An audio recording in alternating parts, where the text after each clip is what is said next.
Beyond the Tree Line now with the animals and shit. We're not doing this show. The show's Fuck canceled. yeah. The show's canceled now. One episode, we're done. I realize I hate him.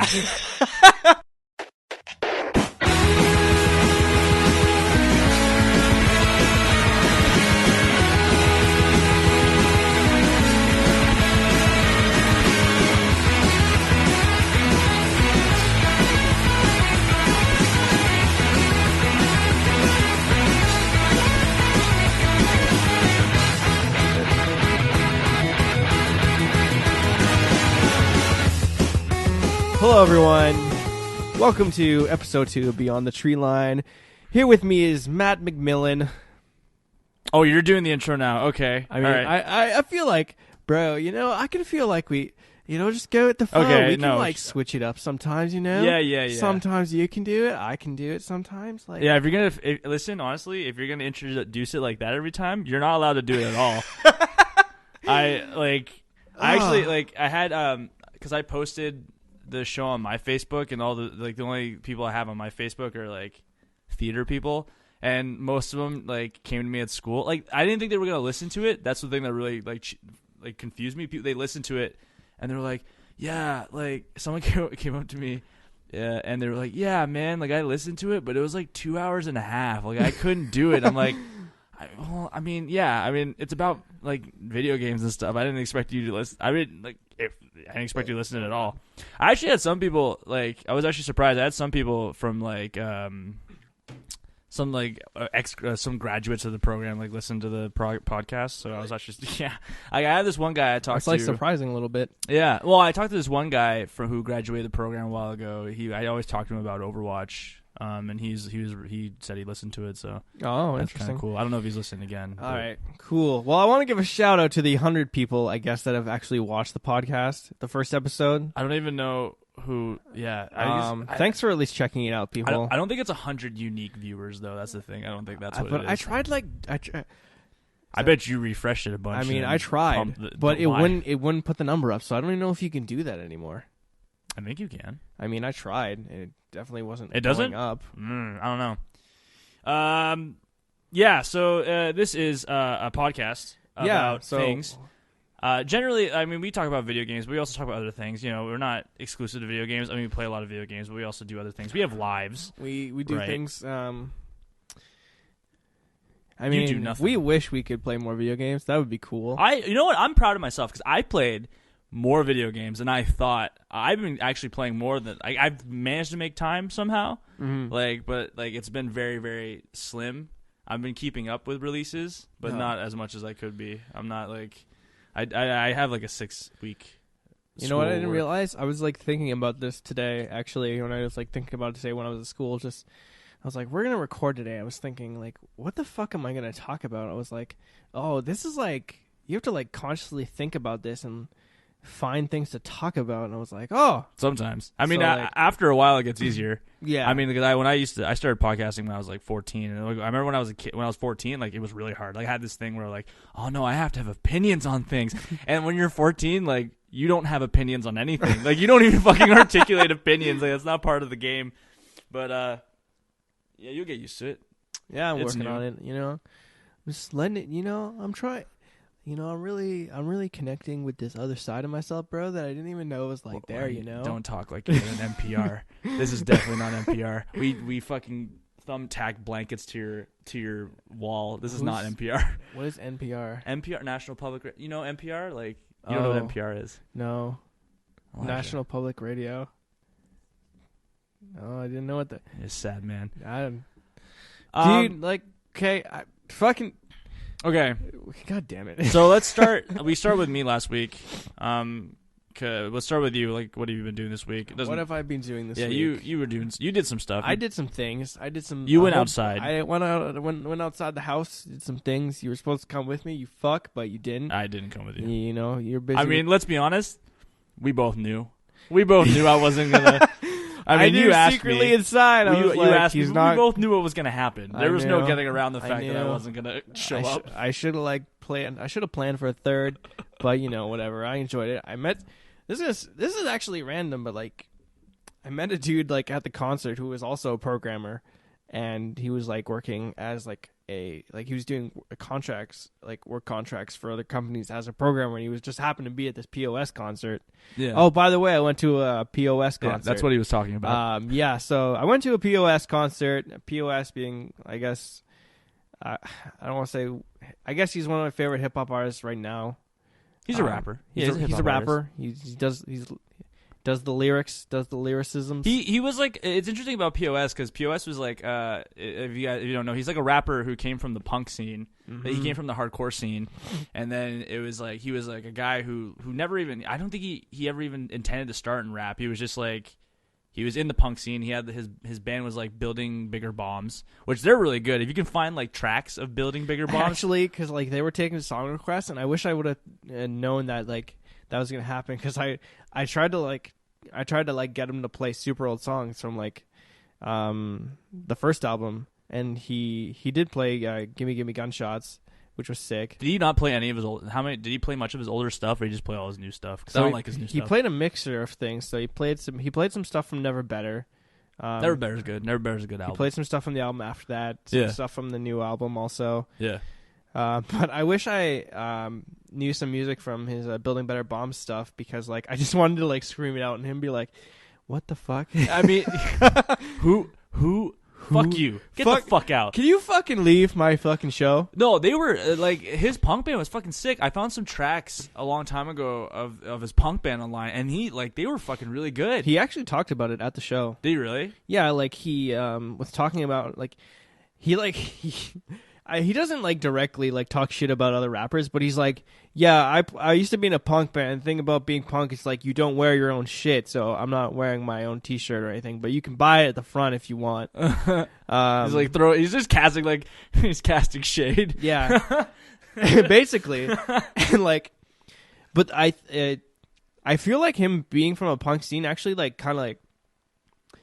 Because, like, that audience was, like, way more energetic than I would ever expect for a hip-hop show. Yeah. Like, there was, like we were just straight up moshing at some points, dude.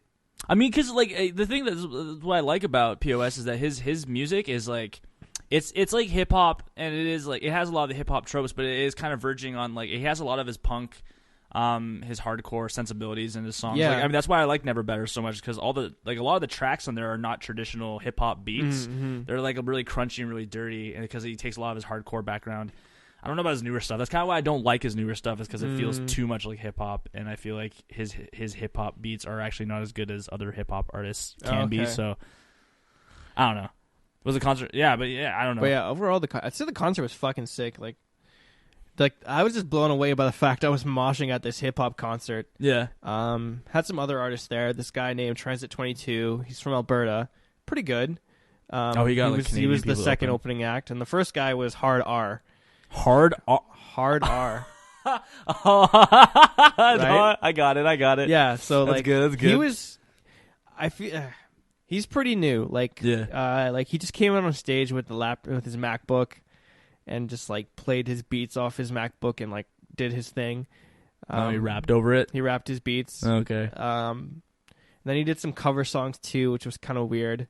But I don't know. Like I feel like he could turn out to be something good. Like he's rolling with POS for the whole tour apparently. So I guess is he doing like a Canadian tour or something, or is he doing like a whole like? I don't know. Okay, it's weird. But yeah, and then I bought a sweater, which was pretty cool. I like that sweater. I bought a sweater. It was cool. Well, here's the thing. Like, I only buy things that I've like if it was on a whim, I probably wouldn't have bought it. But I was like, I don't own a black pullover hoodie, and I was like, I kind of want one. And I was thinking about getting a Doom one, just because like the Doom logo looks really sick. Oh, the Doom tree? No, Doom? Like the Doom 2016 game. Oh, like the game. Yeah, okay, yeah. Doom tree. No,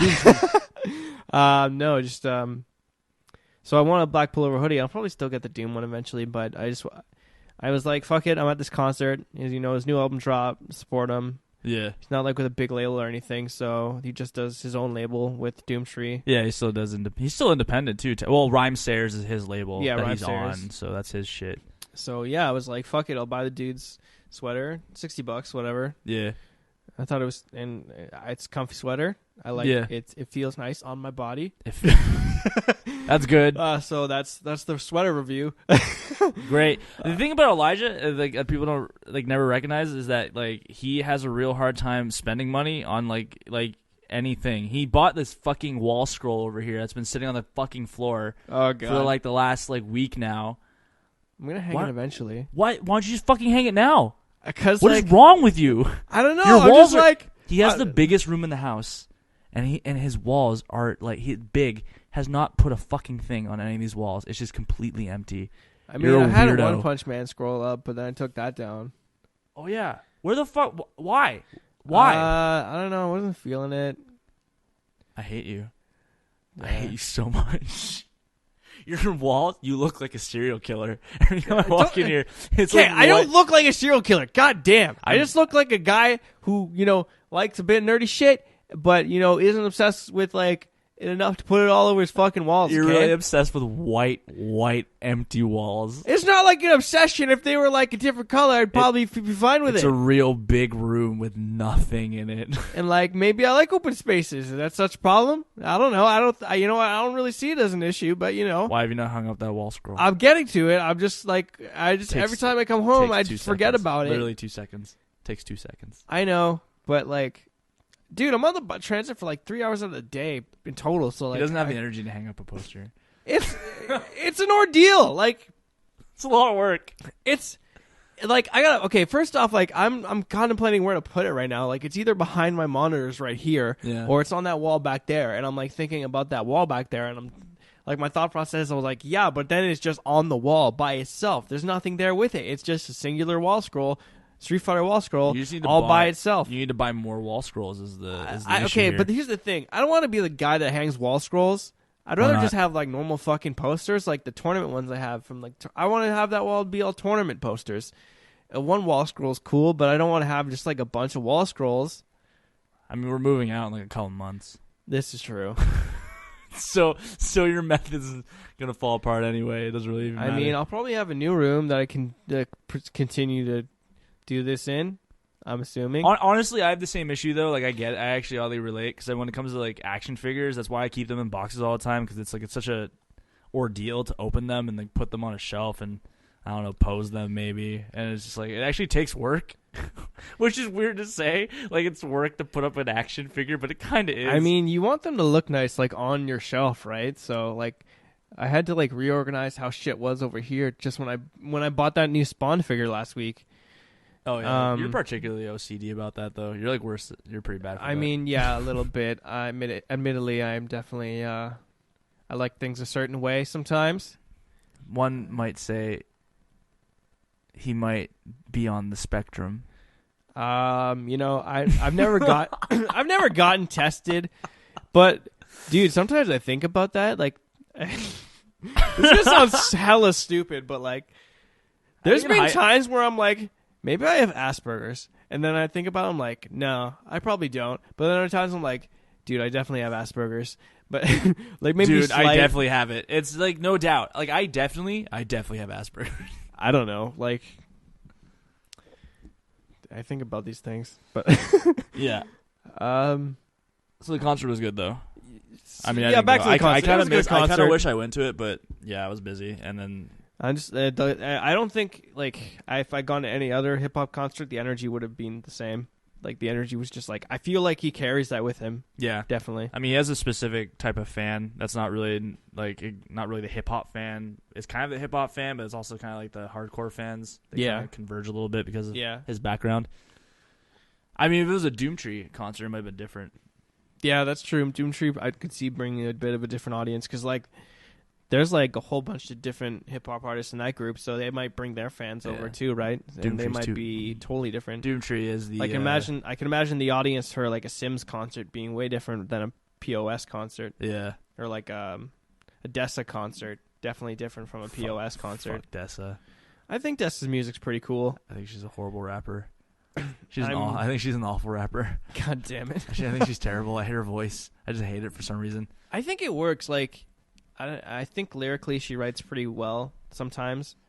Her bars are whack. You think so? I think they're fucking lame. I think they're all so fucking lame. They're so dumb. They're like these like oh look, I went to university and I can write like these really lame poetry that I can rap to a beat. I just don't like it. I never did.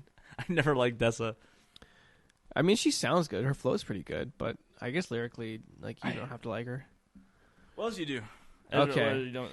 You got some other stuff. What right? else am I fucking doing with my fucking life? Holy shit. You said something. Well, what do you want to talk about? You said you were playing. Okay, I guess I can start by talking about what should I dive into first? I guess before anything, like, okay, I'll leave fighting game shit for later. Yeah, because okay. we can just kind of talk about that. Yeah. Let's start with this motherfucker right here. Oh wait, I just want to do this because I think it's funny. All right, before we actually get into the meat of the podcast, I want all y'all motherfuckers to slam that like button. Can I get 200,000 likes on this video? Slam your dick on the keyboard. Why are you doing this now? I don't know. I wanted to do You're it. the worst. All right, maybe welcome to the podcast. Okay, no, we can't. Fuck. No, we can't. I'm gonna smack you. I'm gonna go over there and fucking smack you. Well, what are you doing? You said you were. Well, we'll save Dauntless for later. Or do you want to talk about it now? Yeah, fuck it, dude. Talk whatever you want about. Fucking. What are we talking about then? What are we talking about first? You said you're watching anime. What are you watching? Oh fuck. Yeah. I guess. Okay. So first off, I didn't know how do you even say it. Seinen. Seinen. Okay, I didn't know seinen was a genre. Well, there's shonen, which is anime for young boys, and then there's seinen, which is anime and manga for big men, big dick men. Big old dick people men, like in their 18, 19, 20s, I guess. Yeah, so it's for young adult males. Seinen's usually like super edgelord shit. Oh, really? It's usually like berserk and like Gantz and like blood and titties and I shouldn't say titties. Well, I mean, seinen is it's a young male genre. Like, yeah, it's like super juvenile almost, but yeah, like seinen. I mean, it's pretty interesting because like those genres, like, yeah, like I could see that. Like, it's definitely like the genres are interesting, like in that regard, like because like I don't know why it is for anime, but they have like genres that are for like young men. Young boys in their anime for young girls and I mean, we kind of have that in cartoons in North America, though. Yeah, I guess that's true. We have like boy cartoons and girl cartoons, but it's never really like talked about in that way. It's just like this is a cartoon, but it's just like it's geared for girls, right? It's never it's never like this is a girl's cartoon. Yeah, I feel like if that was like a thing in North America, people would be triggered as fuck. So it's kind of interesting how that kind of like thing that kind of exists over there, at least in my opinion. So yeah, I finished Initial D first stage, and then I'm almost done Initial D second stage. That anime is pretty good. Initial D is that's an old anime about drifting cars, drifting cool cars, drifting the damn cars over mountains on the goddamn mountains. Vroom, vroom. Yeah, myself and you like Eurobeats, you like fucking 8/6s. You like those sick ass, what do you like? Do you like attractive Japanese men drifting in cars on mountains? Oh yeah. Do you like them Lancer? For you like those Mitsubishis? You like those Lancers? You like those? The guy who made Initial D is a real car nut, though. Like he is a huge car. Like he's a huge car like fanatic. Like I he could loves see that because cars. like everyone that tells me to watch that had told me to watch Initial D is like super into drifting cars. It's car and, like, porn. It's the anime. It basically really is.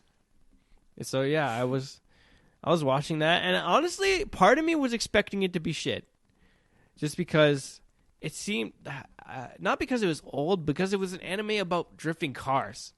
I was like, what? I was like, how?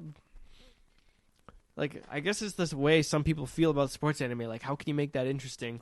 And little did I know that I didn't know I was gonna like drifting so much, but apparently I think fucking drifting's cool as apparently shit now. I'm really into drifting. Apparently I'm into drifting and I want to mod cars now. Apparently I want to put a huge subwoofer in the back of my car now, and I want to get Eurobeats. I want to get neon lights at the rims. Oh fuck yeah! No, that's always the weirdest thing. Like, it's kind of like a resurgence in anime now too. Is like anime is going all the way back to like taking like really weird things and turning it into anime that you'd want to watch. Like last season we had fucking Yuri on Ice. We had like figure skating, and that's like a huge thing. And I mean, there was one that came out last year. I think it's about motorcycles, and it's just a bunch of girls who are super into motorcycles. Oh, yeah. I can't remember what it's called right now, but it's just a bunch of girls who are really into motorcycles. It's great. No, Initial D is a classic though. I mean, that's like a really old one too. The animation doesn't age well though. Like the cars are like really fugly looking now because they're like all 3D and shit. Oh yeah, and I started this wrestling anime, and I thought of fighting anime. Which one? It's old. It's not new. A wrestling anime? Yeah, I thought of you when I was watching it just because I remember you were talking about that manga, the martial arts manga you really liked. God Hand. God Hand is a manga about a kid who Holy Land. Holy Land. Holy Land is the best manga ever that no one ever read. It's like this manga about this kid who gets really into boxing because he gets bullied at school, and then he like practices boxing at home, and he gets like into street fights. And then it becomes just like a fighting manga about fighting in the streets. And there's a guy who's like a judo champion, and he fights in the street, and everyone's scared of him because he does like fucking judo flips on people on concrete, and it's all fucked up. You watch what wrestling anime though? Is it like a recent one? So, this anime is called Grappler Baki. What the fuck is Grappler Baki? Is that old? So this came out, started airing in 2001. Finished in 2006, aired January 9th, 2001 to June 26th, 2001. Oh my god, this looks stupid. It's actually pretty cool. How have I never heard of this? I don't know. What is it about? It's about this kid who wrestles? Yeah, kind of like. All right, let's just read the synopsis since I'm on myanimelist.net. The number one source. So yeah, the number one source for all your anime needs. For all your anime needs, yeah. Right? Baki Hanma is a young fighter who yearns to follow in the footsteps of his father, Yujiro, and become the strongest fighter in the world. Through that, he trains tirelessly and fights constantly to hone his skills and develop his body to achieve these goals. That sounds real lame. Many intense battles lay ahead, and Baki as he goes about his quest to be the best and ultimately take the title of king from his father. I'm only like 2 episodes deep, but I mean, I don't hate it so far. I was actually enjoying it a little bit. There's a wrestling anime that came out in 2016. There's Tiger Mask W. Oh, yeah. I watched like one episode of that. Went, what the fuck is happening? This really? is stupid. Yeah, I mean... I was surprised. I thought you'd like that shit for some reason. I do. No, I do. There's like Hajime Ippo is really good too, like the boxing one. Yeah. I still want to watch that. Everyone tells me to watch that because they say like I love sports anime, but I also love fighting anime. But I like shonen anime, but I like anime that's like literally just about the sport of fighting.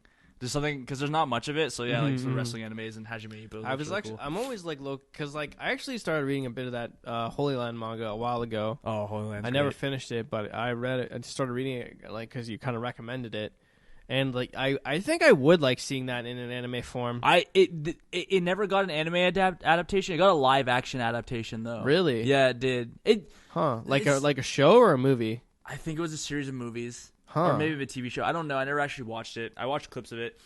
Holy Land's great. It's like this kid, like, he gets really into boxing, but he doesn't, like, go to a boxing gym. He just stays at home, and he, like, practices, like, it's so lame. He practices doing his, like, straight right punch, like, 100 times a day. And then apparently, like, he sucks at boxing, but he has a really good punch because he, like, punched, like, 100 times a day. Like, and he just goes around, like, one-punching people. It's in the streets. It's really great. And, like, it's cool because the manga's written really well, where it's, like, the manga artist knows a lot about fighting, so he'll do like these weird panels where he'll do pages and pages of like breaking the fourth wall of like talking about like the techniques of every fighting style, and like it goes in talking about like what does this fighter do, and like this fighter works this way because he does Muay Thai, or this one does BJJ, so he fights like this. It's actually really cool. It's like if you're really into like MMA and all that kind of stuff, it's like a manga that's like really cool, and like no one ever. It's like one of my favorite mangas ever. And it really didn't get the attention it deserved. I think it's actually really well written too. If you're gonna do anything about punching stuff. And just to double check, that was called Holy Land, right? Holy Land, yeah. It's okay, really cool. It's been out for like since early 2000s. I'm pretty sure. So, well, you never know. Like, I don't know. When I listen to like podcasts and shit like that, and they're talking about things, and they bring up the name that one time, and you have to go through the 2.5 hour like podcast to find that one moment where they talked about the stupid name that one time, so you can actually find it. Yeah, that happens all the time. Yeah, so it's like, okay, we're the better podcast, bro. I don't know, man. I'm just trying to I don't know. You know how I am. Like I start things and I'm like, okay, 0 to 100 on it real quick. Yeah, I noticed where you insisted that we go through the podcast in the last episode and write down all the timestamps for everything we talked about. Which I hope you're doing this. I'm not fucking doing that. Fuck you. I'm gonna do it, but honestly, I'm gonna see if I can hand it off to another human being. Just to be like, hey, can you do me this favor and we don't have money for that. No, just someone who listens to it. Like, hey, if you're listening to the podcast, can you No one listens to this. Yeah, you're right. Oh shit. Oh fuck. God damn it! No one's gonna do this. All right, it's on me. What else are you doing? You got I mean, keep going. Yeah. Those are you watched Initial D. I watched Initial D. You watched. Started Grappler Baki. So I finished Initial D first stage, second stage.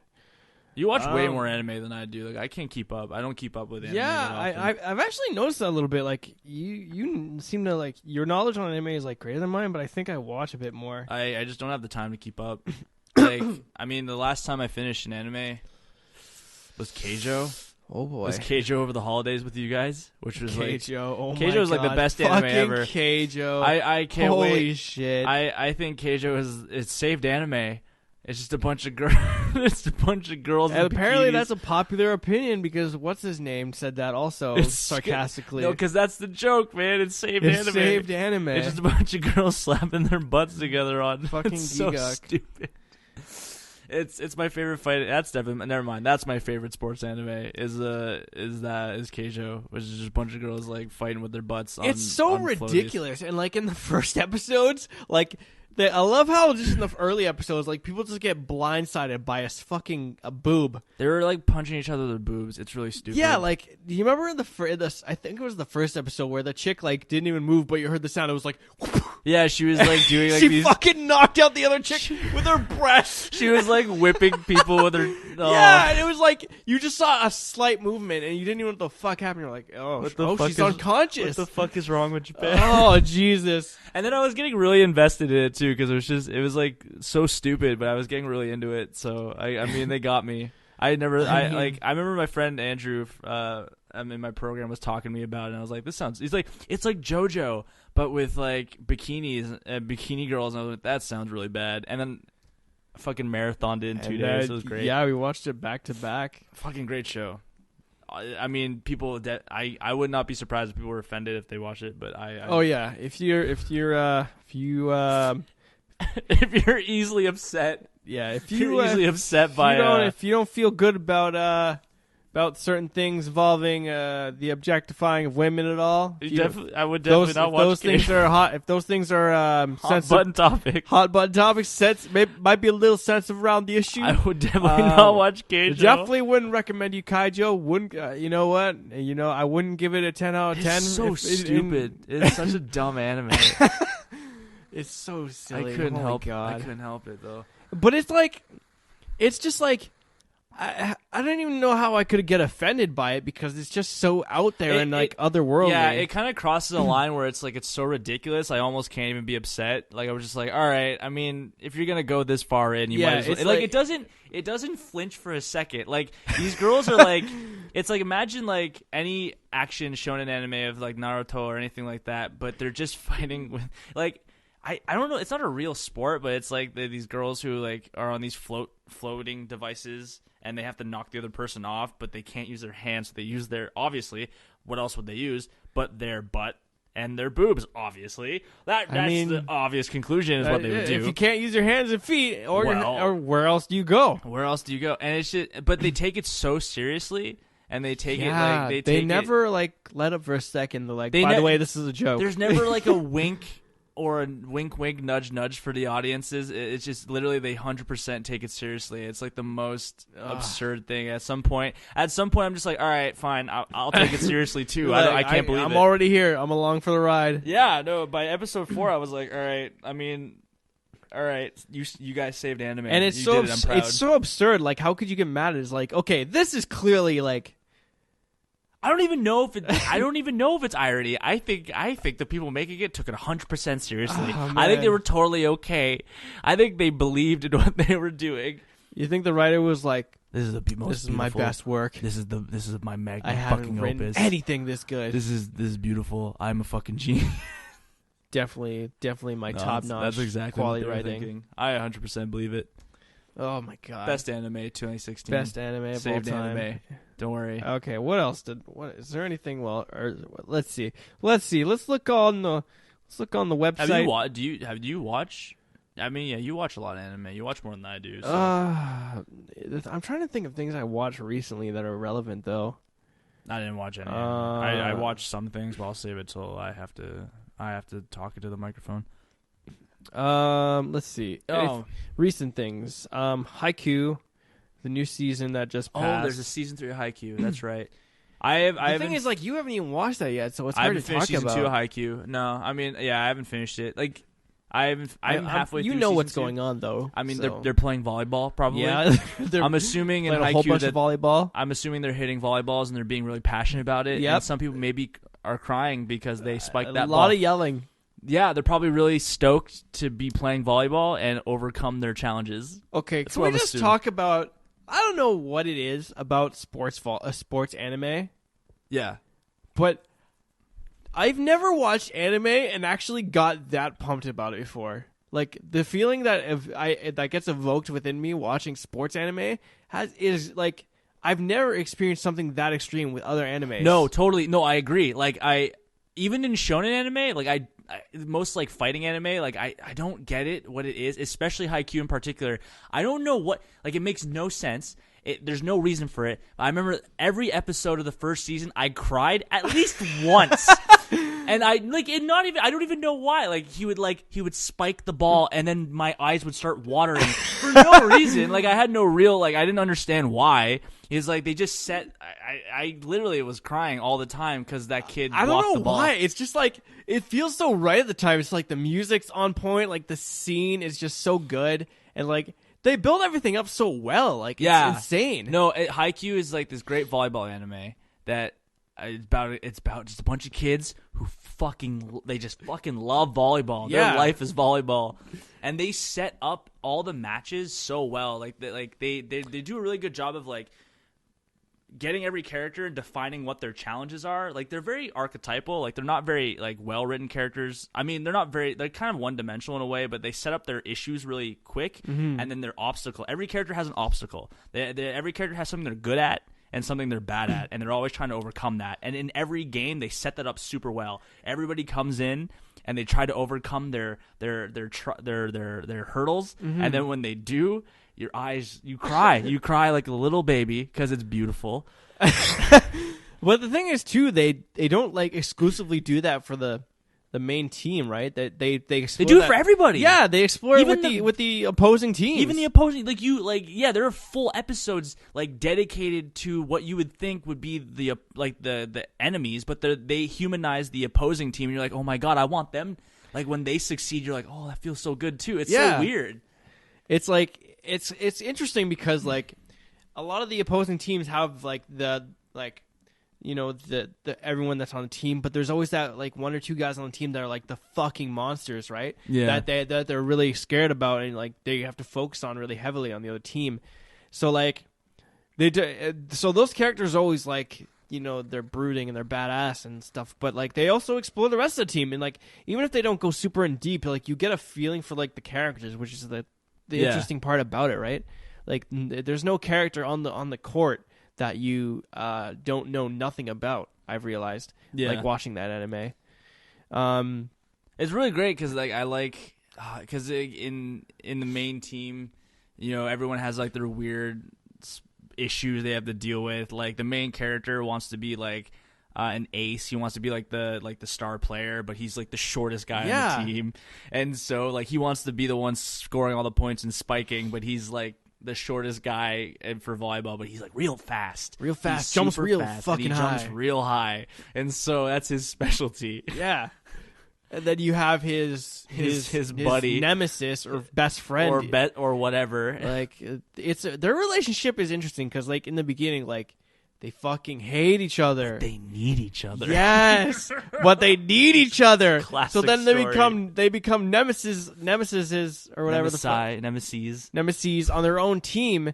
But then they become like best friends over time, and like suddenly they go from being like nemesis to like the best duo to ever exist in volleyball. And it's like, holy fuck, like it's crazy because I remember in season 2, what's the main orange guy's hair name?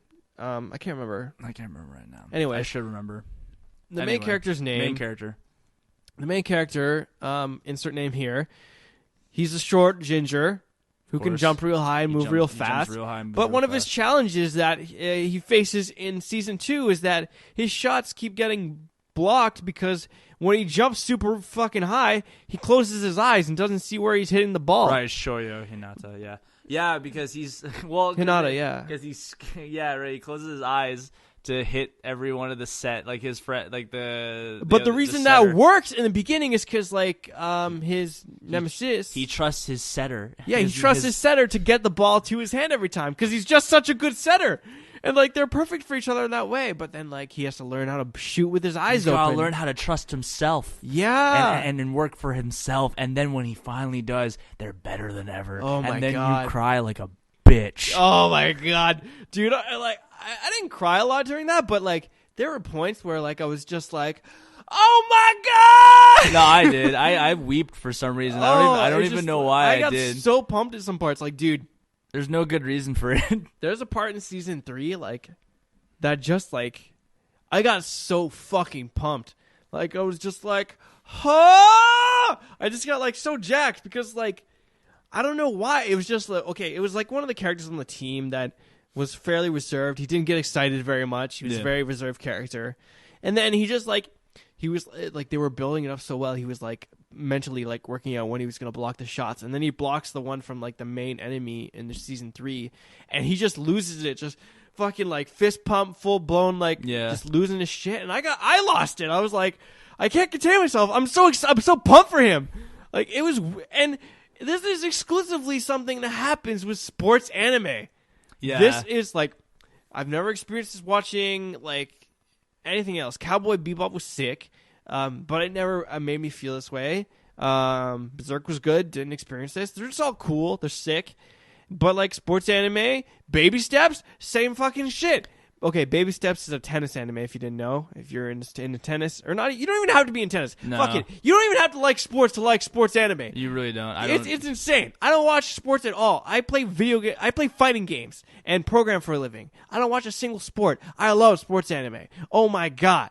Anyways, Baby Steps is about tennis, and it awoke the same kind of feelings. Like there would be matches where I didn't know who was going to win because they make you like feel like the other character should win too, and like or the opposing opponent should like win also. So like there's points where you're like you don't know who's gonna win, so it's really exciting because they do in Baby Steps too. They talk about not talk about, but there's matches where he just doesn't win. Like he gets outclassed. Baby Steps is like the kind. He gets beat a lot. The main character of the Baby Steps just gets his ass whooped a lot. But he's like the interesting thing about the way Baby Steps works though is like Haikyuu is like one of those ones where like they work hard but they always kind of succeed. Baby Steps is like one of the animes where like the main character is not good at tennis. Like it's a tennis anime where he sucks at tennis, and the only reason he ever gets good is because he's just like he works really hard. He's kind of just an average dude, but he takes like a lot of notes, and that's how he gets good. Is that he takes a bunch of notes and then he just levels up. And it's kind of like anyone could be good at anything. It's like kind of like that kind of message. It's so bizarre, and it just like. The fact he loses matches sometimes, right? He loses big matches. He loses matches like there were like dramatic moments where I was feeling at least like this is like the thought process was this is an important match. He's clearly gonna win this, like obviously. But then he fucking loses. He gets his ass fucking handed to him. So when you get to the grand stage, and things are popping off harder than they ever had before, you don't know. You don't know if he's gonna win. So you get like.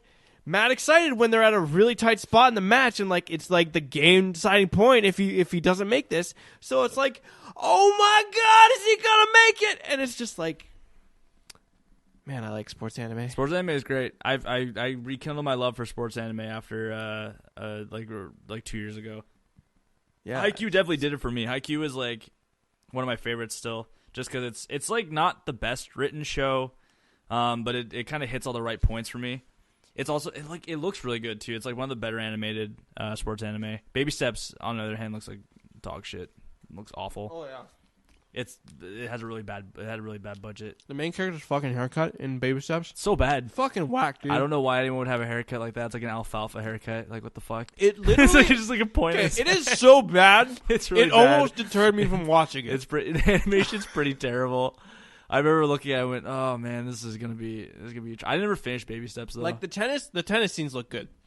The animation. Yeah, for the they definitely good. wasted all their budget on the tennis scenes, which I'm in a tennis anime. But his haircut is honestly so bad, it almost made me not watch it. It was so like silly. I was like, this. It made me think the whole anime was going to be silly. I feel like that's kind of the point, though. You kind of want to, you kind of have to make the main character look kind of dumb because that's kind of his thing. Is that he's like so unassuming and he's not like technically good at what he's doing, but he gets good somehow. Maybe that's the goal. They wanted to make him like relatable. I feel like that was the point. But then again, I don't think having a dumb haircut's relatable. Yeah. Maybe. I mean, I don't know. I don't really have hair half the time. That's true. You just shave your head like a fucking weirdo. You can grow hair. I'm fucking. You're not like me. Fucking going, fucking bald. Okay. Anyway.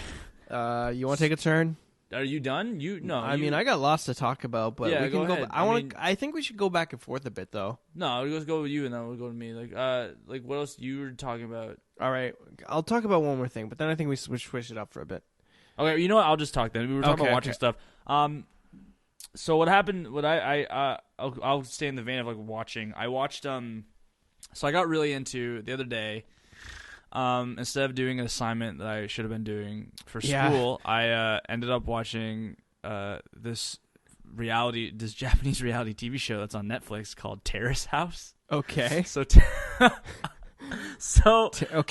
House? Terrace House, Terrace House. Terrace is like another word for balcony. So Terrace House is this reality TV show that takes place in Japan. The particular season that I watched, though, takes place in Hawaii. So Japan did this weird thing with reality TV where they like looked at the reality, like they looked at like Big Brother and stuff in America and how we have like this really fake reality TV where people are playing like challenges and having these weird like confession cams and stuff. And what they did is they went, what happens if we just put like 6 people in a house and then let them just live their lives and then not do anything, just like record people living their lives and that's it. And it turned out to be one of the most entertaining shows on the fucking planet. Okay. Like, it's literally like, okay, so the one I'm watching right now, like there's like 3 seasons and the second season is like in Japan somewhere and it went on for like 3 years or something. The recent one is in Hawaii. So there's like 6 people. So the thing with this thing is that like a bunch of these people just go to live in this house and they can leave whenever they want. Like if they don't want to live in the house anymore, they can just go home and like whatever. So like, it's just like, I'm here to chill. Yeah, I'm just here to it's like living in residence. And it's like if you recorded people living in like a college residence. So it's just a bunch of people and they just live. Are they all like young people? Or? Yeah, okay, so like in this season there's an 18-year-old girl who is usually it's all Japanese people, but this because it's in Hawaii, this one girl is like an 18-year-old Chinese European model, and she's hanging out in the house. And there's one guy who's like a Japanese kid who's 18, and he's a musician. And then there's like a 27-year-old guy who works in a carpentry who makes furniture in Hawaii. Okay. and there's like a girl who just works at a clothes store in Hawaii. And it's just, and they all speak Japanese, so it's mainly in Japanese. And it's literally just them living their lives. But it's super entertaining. It's just so weird because you're just watching these people just like the most dramatic thing that happens is they just argue. They kind of like have an argument about who's doing the laundry and stuff, and then they apologize later about it because I'm sorry I was mean to you. And it's so weird. It's literally just watching normal people live their lives. And it's super interesting. Like, and then what's great is that they have a panel that like they'll cut to every now and then that's watching the show, and then they make comments on stuff, and they basically just speak for the audience because basically the whole crux of this show is that you watch there's like 3 girls and 3 guys, and basically you just want them to fuck. But because they're Japanese, they're not fucking. They're like falling in love, and it's weird. Like right away, like episode 1, I got super invested. I'm like, I want Yusuke, the 18-year-old musician who he's like, I never had a girlfriend before, and he like plays guitar really, like he plays like all the slap guitar, like Andy McKee, like that kind of shit. And he's like this great musician. He's like this frumpy loser, and I'm like, oh my god, I want him to hook up with Lauren, the Chinese model, so bad. and I'm like, I'm getting so invested. I'm like, I hope they hook up. And then episode 6, he asks her out on a date, but she doesn't like him, but she goes on the date. This is the best. Like, okay, I'll tell you what hooks you in the show. It's totally like mundane, but it's great. Like, you're totally invested in these people because they're just like normal people and they're cool to watch. And then like stuff like this happens where the guy, the Yusuke asks this model out, and they go to a movie. They watch Fantastic Beasts, the Harry Potter movie. Okay. And she like already knows that she doesn't like him like that. She's telling everyone in the house, she's like, I don't really like him like that, but I don't know. I'll go out with him. I'll go to a movie with him and whatever. And then he's like, there's scenes before he gets like a haircut for her. And he's with the guys. And he's like, what shirt should I wear? And they're like, don't wear the white dress shirt. That's weird. And they go to the movie, and then the movie ends. And then he's like, hey, do you want to go to dinner? And she's like, no, sorry, I have dinner with my grandma on Fridays. And he's like, all right, I forgot.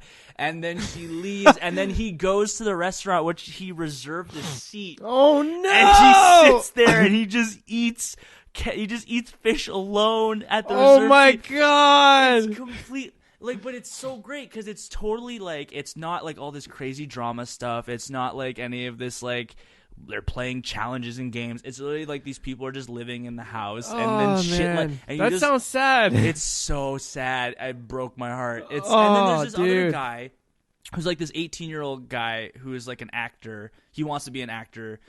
He's half American, half Japanese, but he only speaks Japanese. Like, he doesn't speak English very well. He asks out the other girl who in the house who's like 26, and they're kind of like going out. But then she like halfway through realizes like, you're 18 and we don't relate on anything. And it's literally that's the it's like super normal. Like, it's just like watching normal people live their lives, and it's so voyeuristic. But it's so good. I'm fucking hooked. I like watched like there's only 7 episodes out of the new season. I watched them all last night. Like, I just went because I'm so interested in what's going on because it's so normal and like I'm watching the other season right now that took place in Japan. And those people are full like a lot of these people are half Japanese, so a lot of them are a little bit more American. Okay. But like the season I'm watching now in Japan are like they're so Japanese. So they're not like in this one, in the American one, they're kind of more in your face, but this one, they're so Japanese, like they're so polite, and they're so shy all the time, and it's super funny.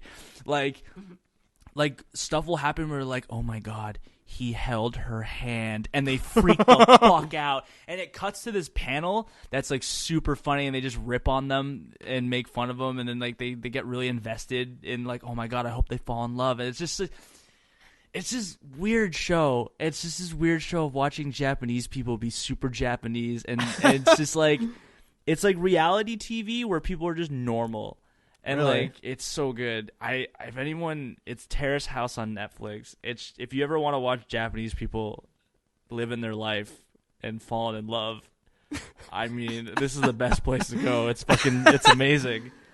I'm literally like in love with that show. It's like the best thing ever. It's like it's definitely the way reality TV should have went in America, because it's just normal people doing normal shit, and they're not fighting. Like, they are fighting, but it's like real people. Yeah. Like, they're arguing the way real people would argue, and they get upset over things the way real people get upset. And that's actually super interesting to watch. Is like, you wouldn't be surprised, but I mean, you would be surprised, but like watching normal people be normal is actually kind of entertaining. It's weird. No, I can understand that. Like, that's the thing I don't like about North American reality TV. I find it is very scripted, and you can tell for the most part. Like, it seems like super predictable, super just like obvious what's going to happen. And Like this sounds like it's so the opposite. It's so you just like you're like, oh my god, you're like you don't predict it, but you're like that would happen. It's some stuff is so boring. Like this, what the one guy who designs furniture, the Chinese model, she's also really good at illustrating, and he's just like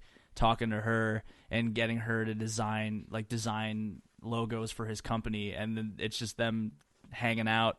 I think they're gonna hook up. I really don't want them to hook up. I don't want them to, but I think they are gonna hook up. But anyway, I don't want them to hook up. It makes me really sad. She should be with Yusuke. I was pulling out for that guy, but I knew some hot 18-year-old model is not gonna fall in love with a frumpy guy who plays guitar. He plays guitar really well, but it's not gonna work. Poor bastard. Anyway, Terrace House is like, I'm so invested. I'm like, I was talking about it today at school all day. Like I'm like, this is the best show ever. It's amazing. Me and my friend Ella watched it like all day. It was fucking amazing. I love that show. But yeah, that's one thing I'm doing. So we can throw it back to you. Okay. What do you want to talk about? What are you saying? Is all it video right, games? So yeah, we can talk about a video game. Yeah.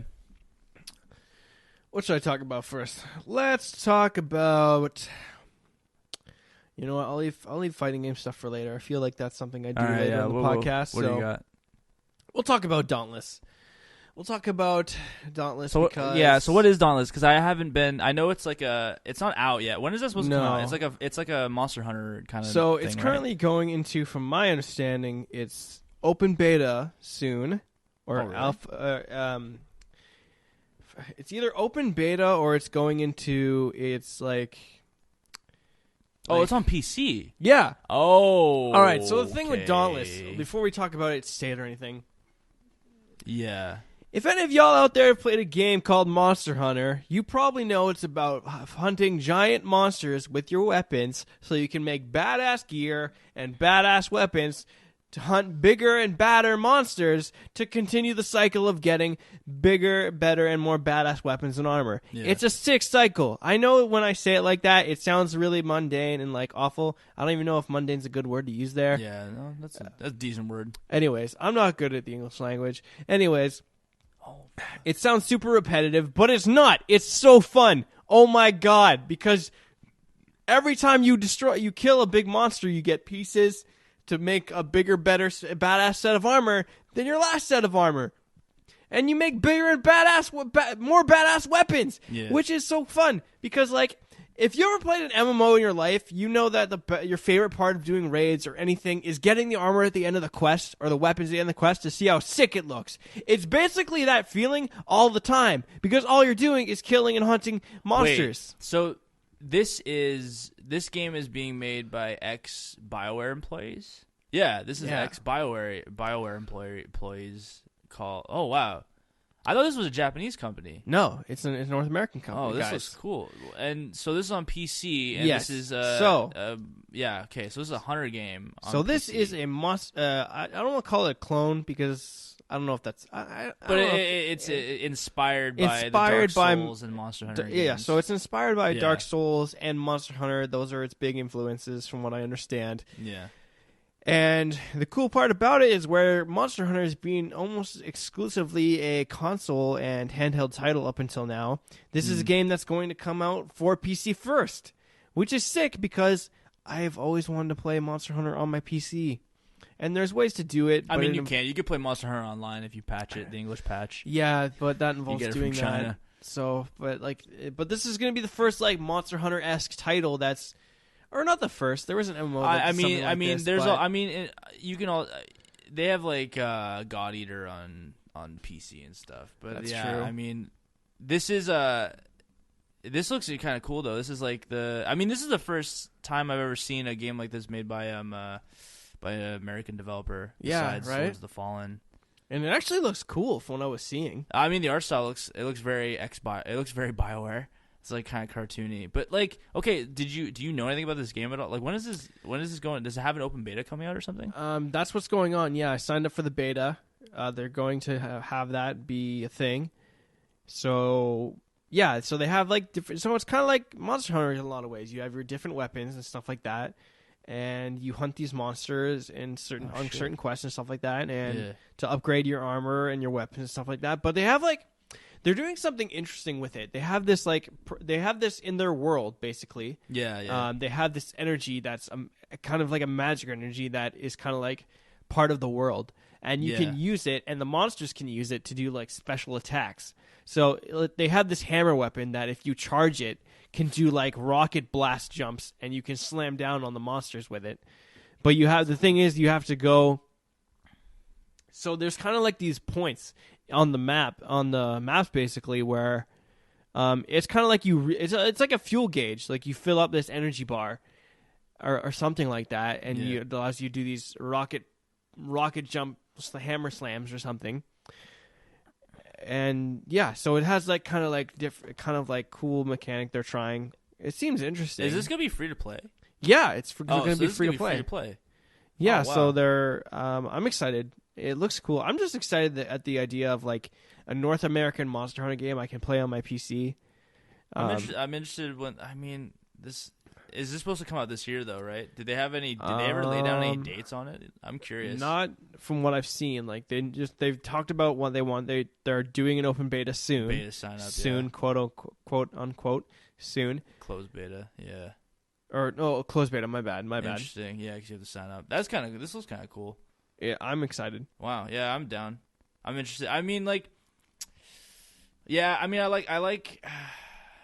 hunter games. Honestly, I do I like the gameplay loop of Hunter games, but it's actually really hard for me to get into them. Just because I feel like it depends. Like Monster Hunter itself has such a gameplay loop it just feels kind of repetitive after a while. And those games are only more fun. It's more fun if you're playing with people. Those games are definitely, not good single player experiences, really. I think that's the thing about them. Like I said that earlier, where I think it's like your favorite part of MMOs for the most part, at least for me. The loot grind, loot grind, and like just chilling with your buds.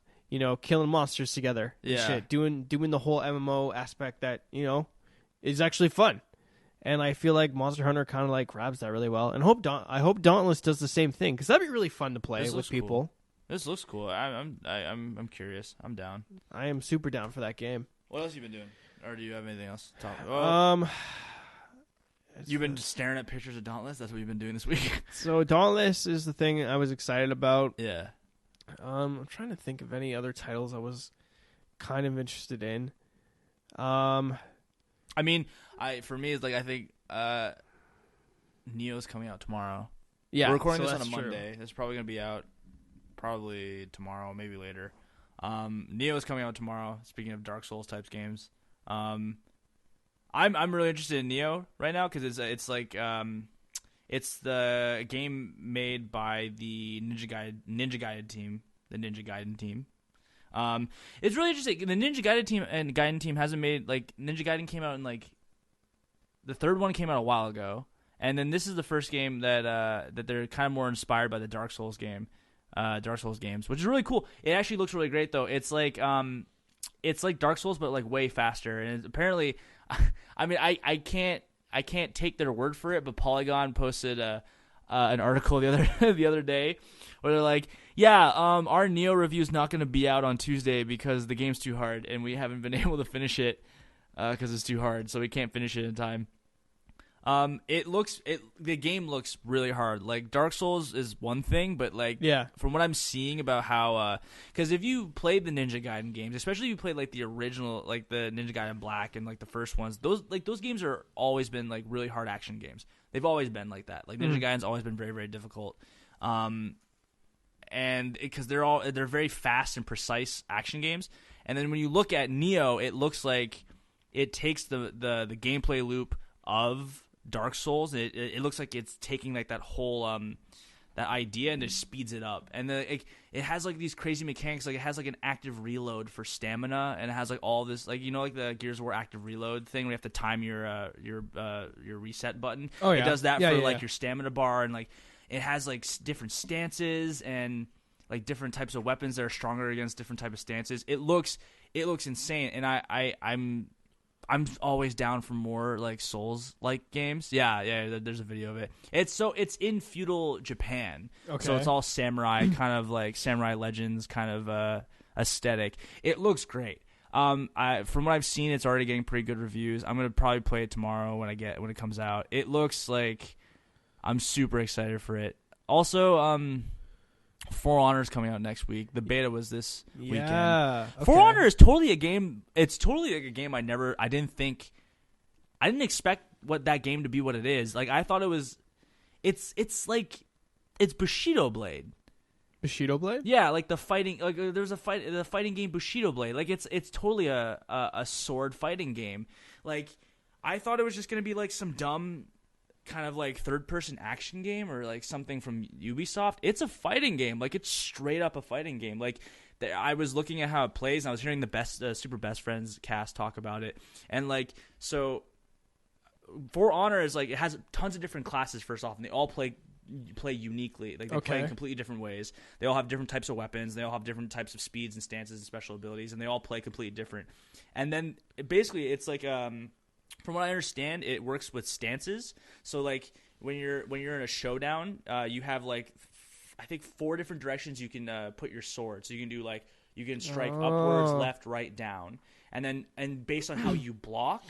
You have to match their up, down, left, right stance and stuff. So it like I was watching how people play, and it's very specific. Like you get in a face off, and you need to like you're playing footsies, and you need to like read where their attack is coming from, so you can dash and block. And it looks so good. It looks like a fighting game. It looks like Bushido Blade, which was a PS1 fighting game with swords. Yeah, and there was some guns in that one too, right? Like yeah, it was kind of jank too, if I remember correctly. But it was like a one because you died in one shot. So it was a game. It was all about footsies. You play, and then you have to you swing high and low, and you try to catch them.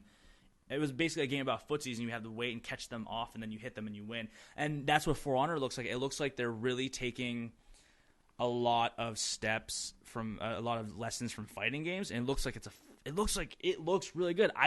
For Honor was not on my radar at all until I just randomly people were like, yeah, it's a fighting game. I'm like, what? It's not a fighting. And I watched it. It's Bushido Blade, but with like a bunch of different classes, and like I really hope that game's good because it looks super good, and the beta sounds really good, and I'm super stoked for Honor. Like it looks so fucking good. The next 2 weeks are gonna be crazy for like action games. Neo's coming out, and For Honor looks like fucking crazy. I wish I played the beta now. I'm really regretting that I missed out on the beta. Okay, it looks so good. Oh, we're definitely gonna play that on the channel. I think because we're gonna start doing videos. Yeah. Hey guys, if you didn't know, we're going to start doing video gameplay playthroughs, like most channels. Yeah, like most channels that have to do with video games these days. Yeah, we're also going to not special. We're also going to start doing the playthroughs. Stay tuned. Subscribe to the channel, and you'll see that eventually. I think I'm not sure what the first game is going to be yet. I think I was going to make you play Persona 4. Yeah, you said you wanted to make. I wanted you to play like you said you never actually. Okay, so you said you never like actually had a chance to ever play. No. Soul Reaver, right? I've not played Soul Reaver or Legacy of Kain. So like, do we have a? How are we gonna play that though? You like, put it in the PS3. My PS3 is backwards compatible, so can that play PS1 games? Yeah. Yeah. Really? Yeah, it can. Can the Slim can? No, but I have my PS3 here. Oh, you can also just get Soul Reaver on the PSN. Ooh, yeah. Yeah. So the idea was like we're gonna do videos where I was like, well, we should just make each other play our favorite games, and I was like, okay, I'll make Elijah play Persona 4 because I really like Persona 4, and then I was like, I haven't played. He always talks about fucking Soul Reaver, which whatever. I was like, okay, I'll play if I was gonna make you play any of them, I'd say play maybe Defiance or like Soul Reaver 2, because this is the interesting thing about Soul Reaver is that like it was kind of like. Oh, I wish I remembered this in more detail, but it was, from what I understand, it was in a little bit of a development hell phase for a while. Yeah, I mean those games have always. I mean, those games are like these really like these cult favorites, and then that game there was supposed to be like a next gen sequel for it for a while, and then it got canceled, and then it became fucking Nosgoth. Oh my fucking god, dude! People were fucking Nosgoth. I watched the internet fucking riot when it became Nosgoth. God, it still makes me sad talking about it. Just because, like, if you played Soul Reaver 1, Soul Reaver 2, Defiance, Blood Omen 2, you know, like, what the Legacy of Kain series is about, and you would know that Defiance kind of left on a cliffhanger. Like, there was enemies that haven't been defeated or killed or dealt with in the to say the least. But wasn't your multiplayer game about fighting the vampires? No. I know what you're saying. Wasn't that enough for you? No, it's not. Did you not get what you wanted out of that? God damn it! I wanted more Kain and Raziel. I don't even know what you're saying. Who's that? Who cares? For fuck's sake. Who cares? I care. I got a great esports. I got my great esports. The writer of Uncharted, one of the main writers for Uncharted, quotes Legacy of Kain, Soul Reaver, as one of her best works. Really? I didn't even know. I didn't even know that game was so heavy on narrative. I didn't like, honestly, I never paid much attention to it when it first came out. It's in my opinion, maybe it's because I don't read a lot of books. Maybe because I'm just not. I'm not literate. I'm not very literate. Maybe it's because maybe I'm easily impressed. Maybe that's what's going on here. In my opinion, the story's great. Like, I could gush about the Legacy of Kain series for a good while. But if you're interested, look up the intro for Legacy of Kain Soul Reaver on YouTube. Watch the cinematic. Please make sure it's the PAL version, because the narrative is just the tones. Is the PAL version different? So what's different? So there's, or it might be in the NSTC version. But anyways, one of the two so that, you know how there's like the European version of games, the PAL version. Yeah. Okay. So one of those versions both versions have different voiceovers for the intro cinematic for the game of Soul Reaver. Is that it? Is that the only difference? Is that why it's a big deal? The thing is, one of them is significantly better because the way it's just like. Okay, the voice actors for Legacy of Kain and Raziel and Kain, the two main characters in the series, are so good. Like, just their voices fit the characters so perfectly. It's insane. So in one of the versions, there the way the voice actor delivers his lines, in terms of like pacing and his overall tones, is better. I think it's superior. It's the superior version of the intro. It's the superior version. In my opinion, as a Legacy of Kain fan, it is the superior version. Anyone who follows Legacy of Kain probably knows what I'm talking about. No one listening to this. Actually, I was gonna say no one listening to this follows the Legacy of Kain games, but that was no one's listening to this. Period. Feels bad, man. But yeah. God, those games were so good. They I remember good. getting Legacy of Kain on Defiance on Christmas, dude, and just binge playing it because I wanted it was a Christmas game. Gift. Oh my god, it's a magical Christmas in Elijah's lifetime, dude. Because I wanted that game so fucking bad. Like, oh my god, Elijah was an edgelord really into vampires back then. I was. Oh my god, I was. Legacy of Kain is 100% responsible for me being an edgelord to some degree, because it got me into vampires, like, because I thought it was so fucking cool. Not the fact they suck blood, but like those characters were just so badass. I was like, dude, Legacy of Kain, like I was like, okay, you were definitely the kind of kid who would be into vampires in high school. To this day, I still think how the vampires like work in Legacy of Kain is like the optimal form of vampires. So like, you know how like the optimal form of what the fuck does it even mean? Okay, so like, you know, so fucking Twilight, those dudes fucking sparkle. They're shitty. They don't do anything cool. They're just fucking vampires. They're real cute. I don't give a fuck. They make me feel good inside. Vampires in the Legacy of Kain series, after a certain amount of time. Tell me about it. Shut up. So a certain amount of time passes in their afterlife, right? They go into a sleep phase, like a hibernation. Yeah. And they come out mutated, more grotesque or demonic in some way. They become more unhuman, like they lose their humanity more and more over time. Yeah. So Kain, the reason why he looks like a demon is because he's been alive so long. He used to look like a pale white. He was a hot dude. A hot albino. He used to be like a Twilight vampire. He was a sexy albino. But he's been alive so long and lost so much of his humanity over time that he's become, through these like sleep phases and hibernation, this demonic vampire. That's why he has like 3 fingers and shit, and like he has the demon horns. Time made him lose his fingers? I don't know. What He is just that? evolved to have Weird. They have these 3 fingers, right? The 2 fingers and a thumb. Oh yeah, and I they're got like you. claws. They penetrate walls with them, so they can climb and shit. They're like super strong hands. I got you.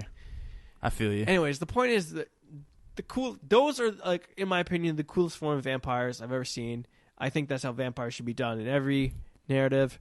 That's just me. You fucking hear that? People write about, actually no one writes about vampires anymore. No dude. one does that. It's so over now. It's so not cool anymore. And like, yeah, the second best would probably be the way vampires are in the Vampire Masquerade Bloodlines games. Those games are fucking great. That game's great. Vampire the Masquerade Bloodlines? Yeah. Dude. That game's sick. like, I mean, you have to patch it to shit for it to fucking function, but I mean, once you do, the game is pretty good. It's sick. Third person and first person melee. Like, I mean, it has really cool RPG elements the too. Vampire the Masquerade is like such a like an RPG world that's so like underdeveloped. Like, no, I mean underdeveloped in terms of video games. Like that was the last game we ever, like, there was only like 3 games we ever got in that RPG series. Yeah. Because Vampire Masquerade is like a tabletop. It's like D&D, and yeah, you know, so people play it a lot. But it never really got a good video game besides that last one. They were making an MMO, or no, was it an MMO that they were making? And that got MMO, canceled, but then obviously. it got canceled. Unfortunately, of course, it was gonna get canceled. Like, fucking Christ. Yeah, but Vampire Masquerade Bloodlines. But I hear they're working on a new game. Fuck that. Whatever. Everyone's working on a new fucking game. Good luck getting a fucking game out. No, that Vampire the Masquerade Bloodlines is like a really cool. Like, it's like a weird. I played it. Okay, it's a modern day setting for one. That's a really cool element too. But it was, for me, it was the first time I was ever introduced into a like vampire world where the idea was that like this was like a underground culture or like a secret society that lived amongst humans, right? I love that. Some of them are like, I love the ones that are just like basically like the vampire equivalent to crack addicts. Yeah. Where they just they're literally fucking insane, so all your dialogue options are just like, I'm gonna eat your nutsack. Yeah, I think that was the Malkaya or something like that. Yeah, they're still like, they're super fucked. They're just like super insane. Crazy it's really people. great.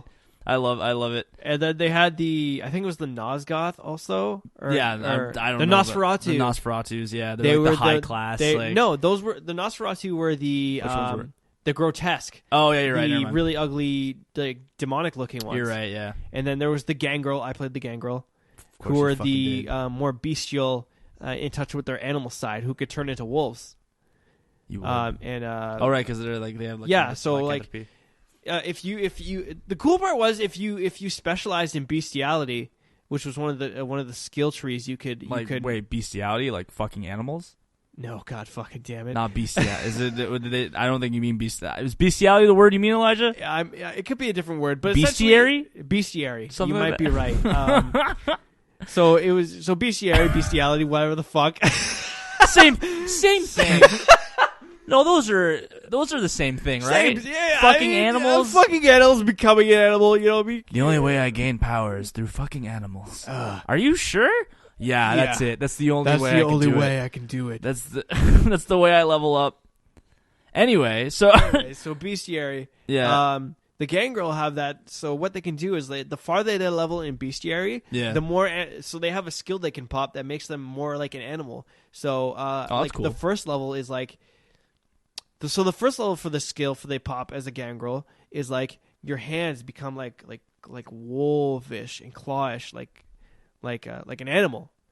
And but the max level is like you become this wolf bat monster, and you become like a beast and you fuck people up. That game was weirdly ahead of its time. Yeah, it came out in like 2003, I think, and it did a lot of stuff that you see Skyrim doing nowadays, but it didn't do it on the level that Skyrim's doing because you know, computers were shitty back then. But it was doing a lot of like stuff that was like really, really oddly developed for that time for an RPG, and that game is like a cult classic, but that game never got the attention it deserved. And I think it's a shame because I went back and played it a couple of years ago, and I thought it was like, I was like, this game is so weird that it's actually really good, but it's like, like you said, once you put all those like community patches shit out of it for it to work, though. Oh my! But once you do, What'd you do? It's good. I mean, Skyrim was kind of the same way. Like without the I mean, but you mods can play Skyrim without fucking patching it. That game's but who fucking does unplayable. Like you can't fucking play Vampire without patching the shit out of it. That's true. It's fucking impossible. That's such a good game, though. Yeah, no, again, I remember that's something we should play on the channel. We should play Oh Vampire. my god, that's a good idea. We should totally play Vampire. I remember the opening cinematic for that game series too, dude. It's great, yeah. Like that when you start the new game and you're like in this guy's guy or girl, they're just stank ass apartment. Yeah, that's great. And you're just fucking this person, and then they're like, "I have something I want to show you." And then you hear the dude scream, you hear him get bitten, and it fades to black, and you wake up a fucking vampire. I mean. You ever play Secret World? No, you never did. Secret World is like an MMO that's kind of like modern. You told me about it. It's all modern day like horror MMO, and that's part of why I like playing the Secret World is because it was basically the same concept. Really? Where you're just like the first area you go in, it's like an MMO, but the first area you go into is like infested with zombies, and then you go like at the sea it's like all Cthulhu monsters, and then you go to the next place and it's like a bunch of haunted houses. It's like a horror modern day horror MMO, and like is that thing closed down yet? Or is no, it's still pay to play. Okay. You pay once and you play it, and it's great. I still have it, and there's like the game's still being supported. Huh. That's if you like that game, you should probably play Secret World at least once. That's really good. It's an MMO, like it's still an MMO. Yeah, but it's a very story focused MMO, so it's really cool. Yeah, we should play it. We should play Vampire for the channel, maybe. I don't know. There's a lot of games we should play. I don't know what we're gonna do. I mean, we'll figure something out. We can have different segments where we like play new games. Yeah, we can play a bunch of games. Play like okay, these are the games we want to play together or something. These games we want each other to play. Like we can find ways to structure it. Yeah. Anyway, what have you been doing? Because I already talked. Okay. So you were go. You were talking about. I guess I can talk about this now. So once upon a time, a man played a game known as Street Fighter V. Who is this man? And that man was. This man is me. You play Street Fighter 5. All right. So this. How's Street Fighter 5? Well, we talked about this last week. Yes. So this man discovered that he is not as fond of Street Fighter V as he thought he was going to be. Weird. Originally, in the early phases, he thought it was going to be a more honest game, a gentleman's brawl. Yeah, a more gentleman's brawl, a gentleman's fighting game, an honest bout, as if you will. But what it turned out to be was a jank ass mess. Of fucking. Turns out he was wrong, and the game was for scrubs. A jank ass mess with a shitty meta. Turns out he was pressure meta. Anyways, that game. Are you swearing off Street Fighter 5? Is that I'm what you're not swearing off it. Like I'll probably play it once in Blue Moon. It's just like, I'm not worried about it. I'm not trying to be good at Street Fighter 5 because the thing is like I don't know. I don't think I could. I'm going to say this now. I don't think I could ever be a programmer. I mean, was that ever the intent? No, but I'm saying like out of like acknowledging this. Yeah, I could never like just play a game solely to make because I had to make money. I just had to be good at it, so I had to keep playing. Yeah, because like Street Fighter V is like that. It's a game that it's the most popular fighting game. Yeah, but it's awful. I hate it. I find it so just boring to play, and like the meta sucks. It's super heavy on pressure, but there's no tools to get the pressure off you. Yeah, reversals suck, so you're basically stuck taking a bunch of L's. And if you're like a mediocre player like me, you're taking a fuck ton of L's. For real, he's losing a lot. For real. And like the thing is, like, you fucking suck. There's no way to get the better players off you with like breaks or like good reversals. Yeah, because the game's like we talked about last week. The game's like hella pressure heavy, and there's not much good defensive options in Street Fighter 5. So yeah, there's no real way for a lower skilled player to even try to figure out what he's doing against a better player. Because the better player is just like pressure. Yeah. Like hey, I got 3 options coming at the same time. Choose one option. Rock, paper, scissors, bitch. You didn't. Oh, I chose rock. You chose fucking scissors. You fuck now, bud. Yeah. Got him. Oh shit. Oh, you're oh, I hate you twice. You're stunned now. Whoops. That's the round. Oopsies. Round 2, buddy. Let's go. Anyways, so discovering what I did, this man decided to go on a quest. He's going on a spirit journey. I'm going on a spirit journey, a Street Fighter spirit journey to figure out why the fuck people liked the other Street Fighter games, and to just kind of figure out where they went wrong. The question is, did you go to the right answer though? Yeah, did I? What was the answer? What was the where did your journey take you? This is how I kind of went there about is. I'll tell you now. There is one right answer. It's Third Strike. It's Third Strike. It's Third Strike. Third Strike is the right answer. Anyways, I went on a journey. So basically, what it was, I was like, I looked at what Street Fighter titles were the most popular and like which ones are the most well received. Super Turbo. So it's Super Turbo, Street Fighter 2, Super Turbo. Yeah. So I picked up the HD remix on PSN and Street Fighter 3 or Street Fighter Third Strike. Yes. Third Strike. Next Generation. The holy grail. The of holy Street Fighter, grail of Street Fighter, if you will. So I picked that up on PSN too, and I started to discover some things. First off, suck at Street Fighter. That may be a reality. That may be. Anyways, so I discovered some things. Okay, maybe some pre-story here, some context. I watched an interview with Alex Vale talking about Alex Valle. I mean, I guess no one listening to this would know. Anyways, Valle. The old king of Street Fighter. Anyways, the old king of Street Fighter, on par with Daigo Umehara at one point in time. Alex Valle spanked him at one point. Oh yeah, used definitely. to beat him sometimes. Super Turbo, I think that was the game too. Yep. Yeah. So he did an interview talking about Street Fighter V. Basically talking. Oh no.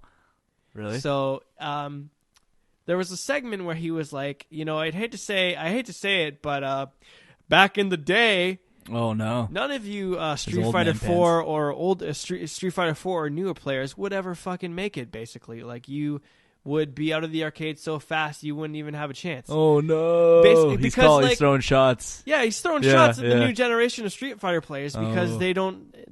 Basically, so I was like, okay, so what about these games like? Would like scare away this new generation of players. What was it? Please tell me. Okay, so first off, leniency. Leniency is definitely not. Wait, so we're talking about. Okay, so specifically what are we talking about? Okay, so and like what game are we specifically talking about? Okay, we'll work up the ladder. So let's start with Street Fighter Turbo. Let's talk about Turbo. Yeah, Turbo. Super Turbo. Okay, so for those that don't know, there's a concept in fighting games known as leniency. Leniency is basically the idea that if you see an input on screen that you have to do to make a special move come out, you would do, like, for an example, a half circle from left to right. Yeah. So basically, in that input, you have 1, 2, 3, 4, 5 inputs in total. You have your left, you have your down left, you have down, then you have down right, and then you have right, which completes the half circle. Mm-hmm. However, leniency is the idea that you only need to hit so many points in that movement to basically have the move come out. Right. In older versions of Street Fighter, that wasn't as prominent. That wasn't the case. That wasn't. It wasn't always. Execution was real hard back then. Yeah, execution was a lot harder. So I was trying to play even Ryu, like playing Ryu and buffering also. The concept of buffering being like you could do the inputs ahead of time and then press the button you would need to have the special come out. And then it would still come out. You had to be exact on the frame back then, didn't you? You couldn't. There was definitely a lot less like buffering. Like if you wanted DB to come out, you had to do it like after a certain point. It couldn't be before.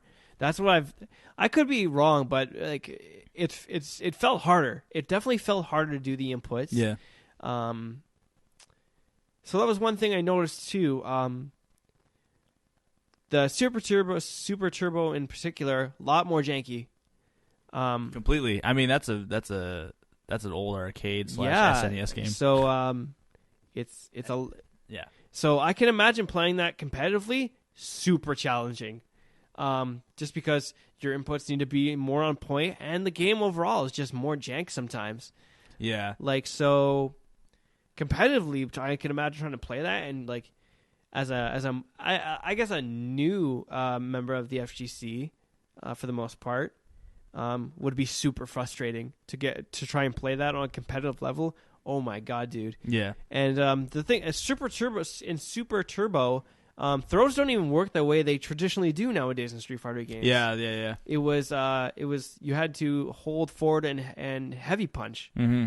You're, I guess, fierce. Right, yeah, you had to hold your... Yeah. You can't just Forward smash the fierce. double button. So that was how you grabbed. And I could see that for newer players being also an issue. But you played Third Strike, too, though, afterwards. Yeah, so I discovered that Super Turbo is super jank sometimes. But Third Strike, people would argue, is like one of the smoothest playing Street Fighters. And it looks like it's also not one of the fastest. I think maybe one of the fastest. It is definitely one of the fastest games. It's one of the fastest Street Fighter games. It is definitely one of the fastest Street Fighter games, which is an interesting thing to see because, Street Fighter has this reputation of being like the gentleman's fighting game. But Third Strike was Third Strike is like, yo, that shit is fast. Shit went fucked. Well, Third Strike was when things went real wacky in Third Strike. Oh, yeah. They went real weird. Like, some of those combos, like, if you look at some of the Third Strike combos that can happen, there's, like, infinites, there's, like, 0 to death combos and stuff like that. Like, a lot of crazy shit can happen in that game, and, Chun-Li's a fucking god in that game. Chun-Li and Kain are fucking kings. Are they? Yeah. Oh, man. From what I understand, they're really good in they're like top tier in those games. Yeah, I could see that. Yeah. So I played Makoto. Oh yeah, she's good too, I think. She's pretty decent, yeah.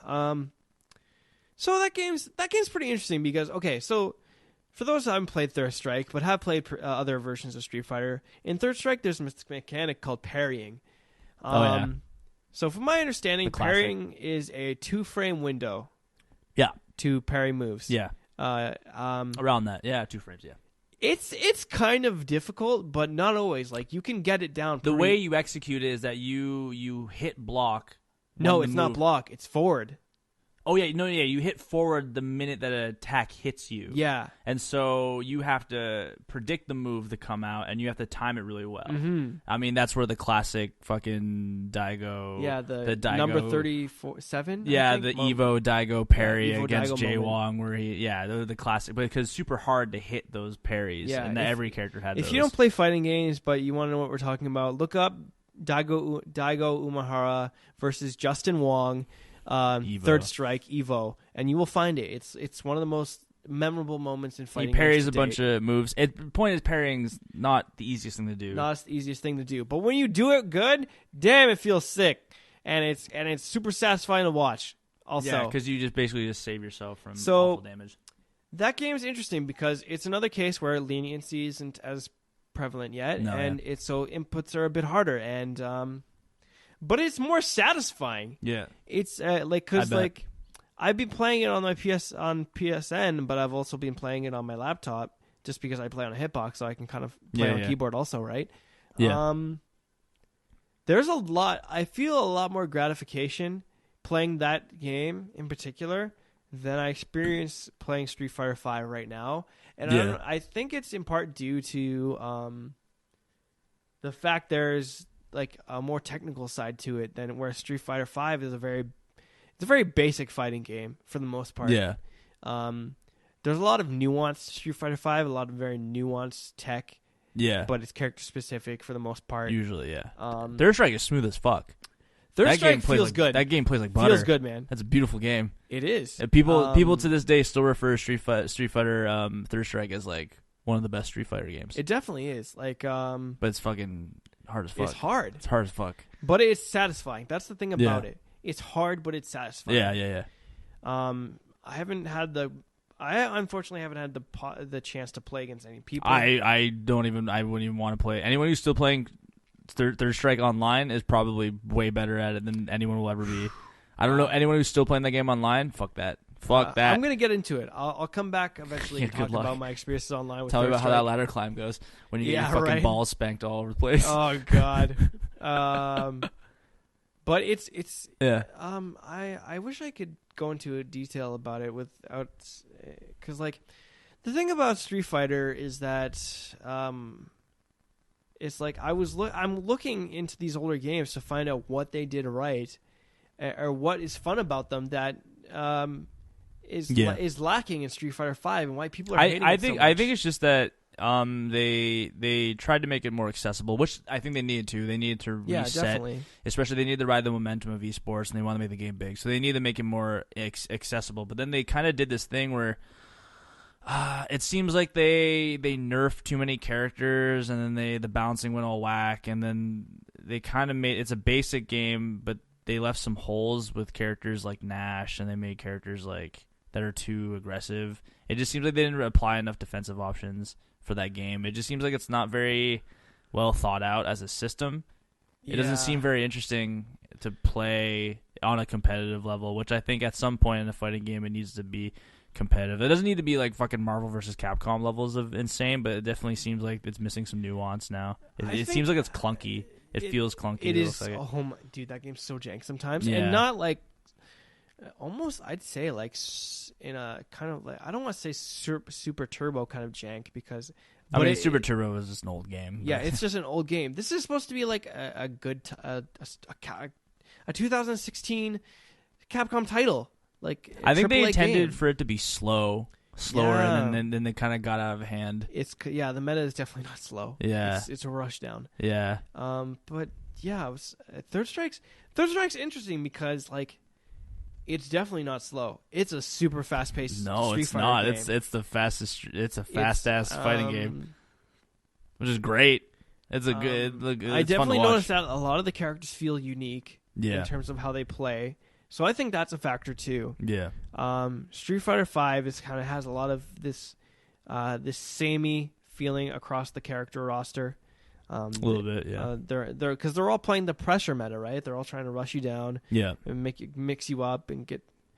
And like even characters that had invincible DPS, that's not even a thing anymore, right? Yeah, like yeah. if you want an invincible DP, Yeah, you got to they do nerfed EX. that, eh? So like they took the unique properties of some characters and kind of just like made them shittier. made them all the same. Yeah, I mean that Corey Gaming made a great video about that recently about how Buffs and nerfs, right? Yeah, buffs versus nerfs, and how it's probably in most games it's probably better to buff characters than to nerf them because I mean it's a simple human mentality thing where they talk about how people have a loss aversion, so they don't like feeling like they've lost things more than they've gained things. So if you were to balance a game by buffing characters, they'd be more happier than taking things away from them by making characters shittier.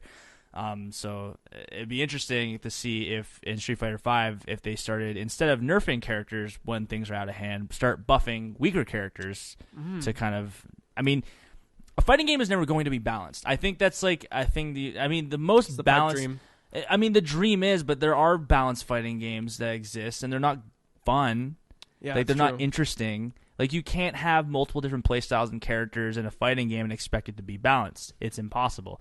The balance will always shift and ebb and flows, you know. But you're never gonna have a perfectly balanced fighting game. Yeah, and that's the thing about fighting games is like, I'll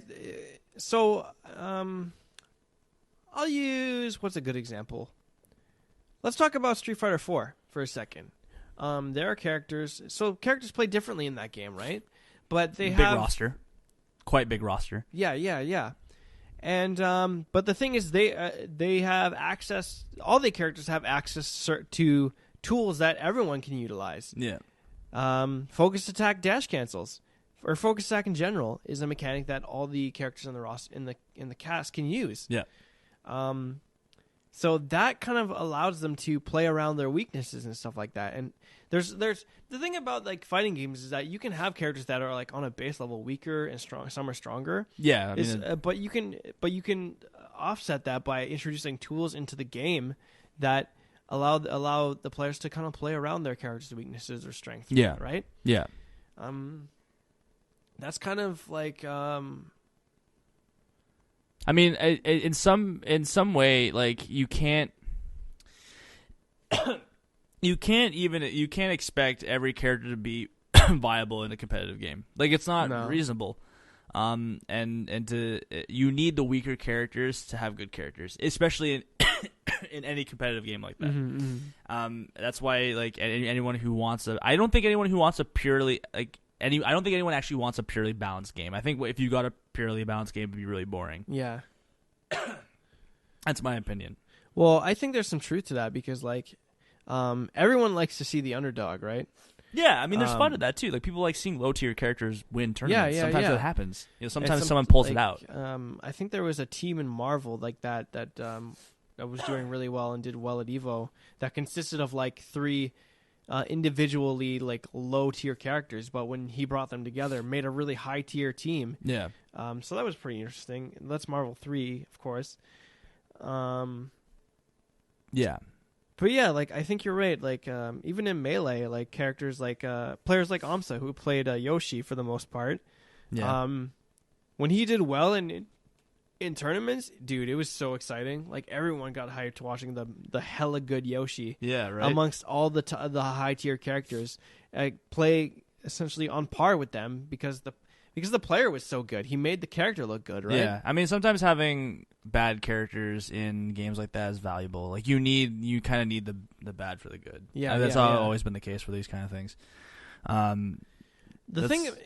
So going back to talking about how Street Fighter V, if they approached buffing and nerfing differently, the thing is, like they said, like they wanted to approach their characters by buff first and nerf only when it's absolutely necessary. It doesn't seem like that though. Yeah, they that's nerfed the thing, more right? than they buffed for sure. They made a lot of promises in terms of how they were going to balance that game. They were going to focus on buffing the weaker characters and not nerfing the better ones, just bringing everyone up to a certain level, right? But that never happened. They ended up nerfing a lot of characters. They even made characters that were already bad worse.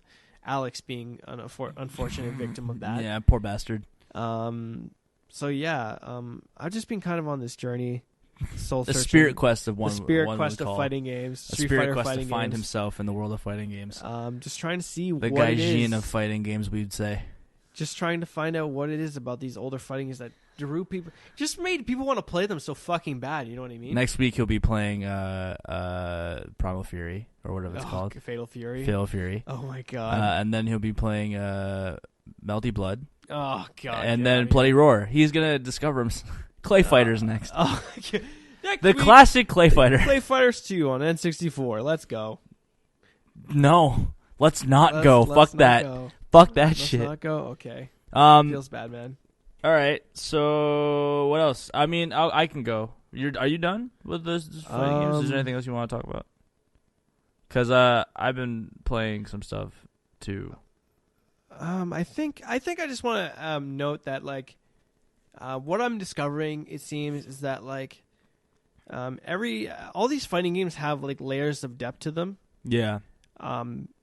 And I think that's one of the main things Street Fighter V kind of lacks, dude. Like, they tried to make it appeal to a broader audience by simplifying some things in the game. Yeah. But the way they approached it seems not very well thought out because the game offers like very little depth. No, yeah, that game seems like it's in a real shitty place right now. So yeah, that's kind of the situation. Like Street Fighter Third Strike. There's so much depth to that game, dude. Like with the parrying and everything, and just like the mechanics of it, there's a lot of room to. I think this is important to mention. Like when you play fighting games because you want to get better. That's just the end. Like everything about fighting games is about getting better as a person, right? Yeah. You want to grow. You want to be more competitive. You want to be the better player. Like you want to become like just a better person, a better version of yourself. That's why fighting games are great. You can, you face adversity and you grow as a person from it. That's one of the reasons I love fighting games. And in Street Fighter V, I don't feel like there's much growing to be done, if that makes sense. Yeah, because like you can't explore the game. You can't find like depth. There's no depth to grow. That's why a lot of people always argue against. I'm probably talking to my ass. I mean, that's why a lot of people argue against like nerfing and buffing fighting games. They think, oh, just leave it the way it is forever, and it'll just be melee forever. Like, I think there's value to that idea because like Third Strike is in like old fighting games are in the way they are because people have spent so much time to mine the game and explore it because it hasn't been touched. But I think I don't know. I think at some point you do need the changes though. Like I think there's a balance to it. I think if you over buff and you over nerf a game, you get like League of Legends where the meta changes every like 2 weeks. Yeah. I think there's value to having a balance of both. I don't think you should ever make a fighting game where you just don't touch it ever again. Like I don't see because look at Melee. Look at Melee. I think Melee, like as much as it's interesting to watch people mine Melee and develop the meta as deep as it's gotten, it is kind of like a bad feedback loop. Like what the like at Yeah, some yeah, point yeah. like It's melee becomes so the stagnant top at some 5 point. all the time, dude. For the most part, It's the same thing, and yeah. no matter how much the meta changes, it's just people are finding more ways to make Fox better. That's basically what happens all the time now. Yeah. Like that's the loop is how deep can we make Fox better? And that's Um, usually how it always is. I don't know if I told you this, but Blink, Melee hiya. isn't main stage Evo this year. It's not No, really. Street Fighter Smash 4 is though. Oh my god! Was there a shit fit on Smash boards? Oh, buddy. When was this decided? Really? A while back, yeah. I It's was main not keeping stage track of this. anymore. Are you? So, And Smash 4. Well, I mean, you know, last year Smash 4 didn't get main stage and Melee did, so I guess it's only fair. but here's the thing, and this was a post my friend linked me, and he sent it to me in hopes that I would agree with him, but I actually did not end up agreeing with him. Yeah. It was essentially a post about someone talking shit about Melee, about how the reason it's not on main stage is because at this point in time, it is essentially a solved game. It's being explored to death. There's not much room for it to grow. But you think it's not? I think it. I don't think it's a solved game, but I think I don't know like how much How more much is deeper there? can you go? How much more is there in Melee? Or at least does it matter? This was the It man's, seems very incremental. Yeah, this is the man's argument basically, but for the most part, it's a solved game. Like as far as like finding some new tech or like something that's gonna break the current meta goes, like nothing new is coming out. I agree. I don't think. Yeah. So the game is getting super stagnant, and you can see it at every tournament you watch. Basically, like the grand finals for the most part is always going to be Fox versus Fox, some Spaceys, top 5, Armada, Genesis, and 4. you can predict how those matchups will go too now. Like I know exactly all the movements. Like I know if this person misses his tech here, like I know exactly what it's going to look like. I know exactly what his death is going to look like. It's the same every single time. It's going to be a down throw, up air, laser. All that shit. It happened all the time. So, it's the same thing every single time. So yeah, all that can really happen at this point is players can like get better. They get better at reading their opponent. And getting in their heads. Yeah, and like new players can rise, but nothing about the game is fundamentally changing anytime soon. I know it definitely isn't. But so is that why it's not on main stage? Yeah, this was the man's argument basically. Like the game is it's solved. He's not right. I think so. I don't know if it's solved, but I think that's why I don't. It's getting there. Yeah, it's getting there. I think that's why they wouldn't put it on main stage. Maybe. Really, you don't think so? I could see that reasoning. To be honest, like I mean, yeah, maybe. Like, I could see why they wouldn't put it on main stage for that. I mean, especially because there's other fighting games that are more interesting to watch right now. Yeah. Because I mean, people love Melee, but what's going to be out? Like, they're probably going to try to put Tekken on there. Tekken's going to be on the main stage, right? Main stage, of course. Okay, so Tekken's going to be on main stage. Guilty Gear's obviously going to. Yep. Yeah, Guilty Gear's going to be main stage. Street Fighter 5. Yep. Killer Instinct? Yeah. No, actually, maybe not this year. Anyway. There are more fighting games that people want to see rather than Melee at this rate. Oh, yeah. I mean, I'm surprised Smash 4 did get main stage. I guess maybe they're just switching off because last year they got main stage last year. Well, the thing is, that game's still kind of new, right? There's room for it to grow, and like... Yeah, I mean, and they...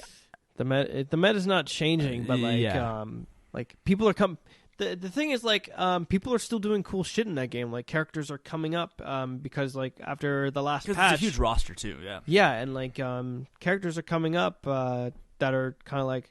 You know, still doing doing what Melee used to do, whereas like you would see like an unusual character do really well at a tournament, right? And it'd be exciting.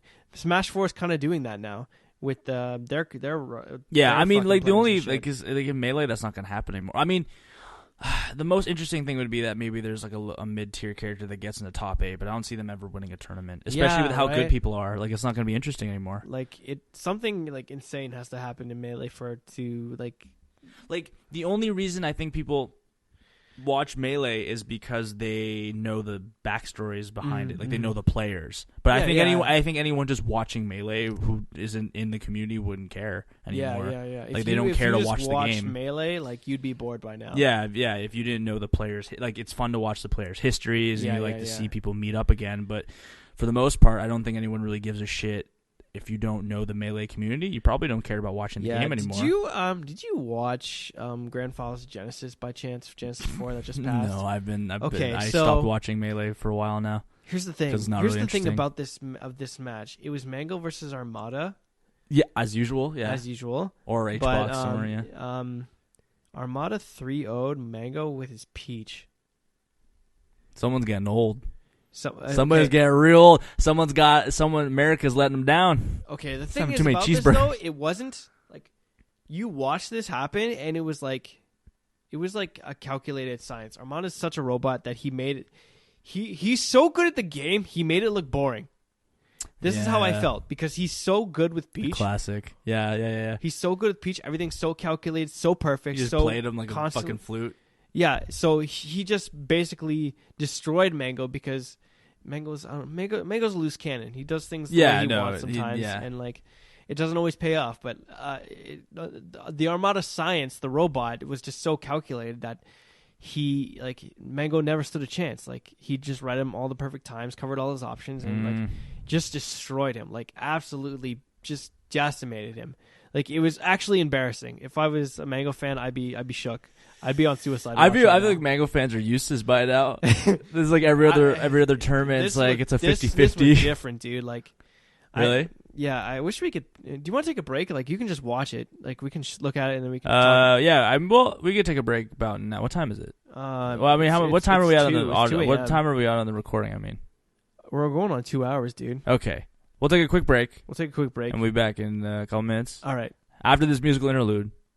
We'll be back. Around, motherfucker, everyone's digging me. I live in a constant state of fear and misery. Do you miss me anymore? And I don't even notice when it hurts anymore.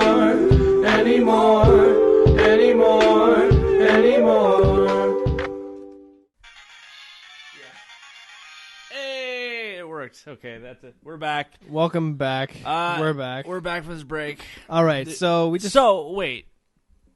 Okay, yeah, never mind. You showed me the video. Yeah, now so we looked at the We'll set. briefly talk about this again, and then we'll move on. Yeah.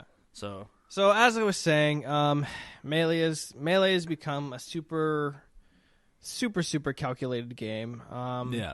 Almost to the point that it's so calculated that it's kind of getting boring to watch because it's getting to that point where the game is starting to be not 100% but very solved, and there's not much. Yeah, it's a game that's not fun to watch anymore. I don't think it's fun to watch anymore. No, I don't think it's it's watching that was like watching him do those combos. I've seen this before. It happens too much now. Watching him do the combos, like, okay, that was a sick combo, but that's supposed to happen. But that's supposed to happen. Like, if he dropped that, it'd be like, oh, what are you doing? Yeah, exactly. It's so expected at this point. So that's why it's on the main stage of Evo this year, which is weird. Because it's acceptable, I suppose. There are fighting games to watch right now. They're excited. Yeah, I mean, Tekken 7's coming out in June, dude, because that got delayed. Oh, buddy. Yeah, right.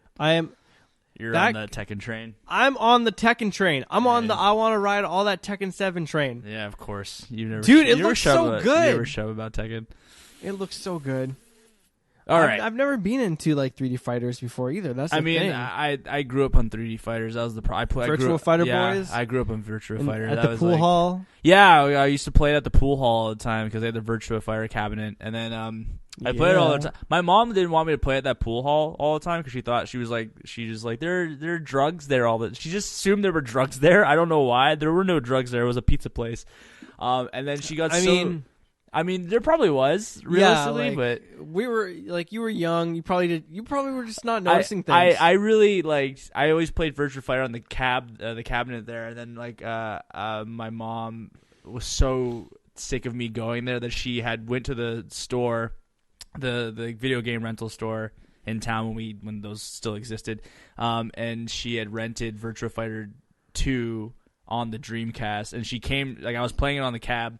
And she came in the store and she's like, look, I got it on Dreamcast. And I was like, no, this is not it. And I grabbed the disc and I held it up to the top of the cab to see if they were the same game. And I'm like, holy shit, it's the same game. I left immediately and I went up the street to go home and I started just playing it on my fucking I just started playing it on my Dreamcast. That was like a miracle experience to feel like I was so used to playing Virtua Fighter over and over on like and having the pop quarters into it, and then being like, oh my god, I can play this at home. Like I actually got to experience that, which was kind of cool. I was like, wow, I could play this video game at home and not pay a quarter every time. Little did you know you were killing the fighting game scene in North America. I mean, no one gave a shit about fighting games where we were from. Okay. So, I guess I'll talk because I've been playing some stuff, and then I'm gonna keep it brief because we've been going for a while. I'm not gonna talk too much about what I'm playing. I did play some video games. I played Resident Evil 7. Ooh. That came out. You came into my room many times to express how you were done with that game. I fucking can't handle. Okay. I'm already pretty bad at like fight. I'm pretty bad at horror games already. Yeah. Like I can watch horror movies and those ones scare me, but something about horror games, I fucking can't handle them. I have no tolerance for jump scares in horror games, and so the thing with Resident Evil 7 is that it's a full game. It's like a full 10-hour game or 8-hour game, but you can play. It's built with VR. Like you can play it with the VR headset. So I have the PSVR. And I played it, and I can't fucking handle it. It's too scary. It's way too scary. I played an hour of it with the VR headset. I think you should try it. I fucking can't handle it. Like, I can't. Like, there was one jump scare. I experienced one jump scare, and I immediately couldn't. I was like, nope. I noped right the fuck out. I couldn't fucking do it. Because it's like you're walking up this hallway, and then you hear a fucking knock at a door behind you, and you're like, okay, well, I know what's going to happen. Like, I know what's going to happen. It's a jump scare. And you go back to the door, and you walk down the stairs into the basement. This girl jumps out at you and starts stabbing you with a knife. It was the scariest fucking thing on the planet. Because it's like, the VR stuff works really well. Like, the controls are really good. Like, you have you can turn, it's first person, the game's first person, and you can kind of, if you press the right or left stick, it can just turn your camera really quick on 90-degree angles. But how you can turn is if you're walking forward, if you just turn your body, you'll go in that direction. Oh. So it works really well. Like, the controls are actually really good. And the shooting is really good too. Like, all of it works really well in VR. Because they built it, kind of from the ground up with VR in mind, and so it's really clean. It works really well. It's the future. Like, VR is so cool, and especially in this game, it's a full experience in VR, and it works really well. The problem is it's a horror game, and I can't fucking handle it. Okay, but it's a good game. It's a return to form for Resident Evil. If people were really pissed off about Resident Evil 6 being a hot pile of dog shit, which it was. This feels like a real Resident Evil game. It's like. You play this. I think the character's name is Ethan or something, and he gets his girlfriend disappears for 3 years. He gets a videotape from her saying "Hey, I'm at this house in Louisiana." So he goes to this house in Louisiana in the swamps, and then things obviously go completely awry. His girlfriend's possessed by something, and he's being chased around by this guy, by this family, and this guy who is all mutated and carries around an axe and a hammer, and everyone calls him Daddy, and it's real weird.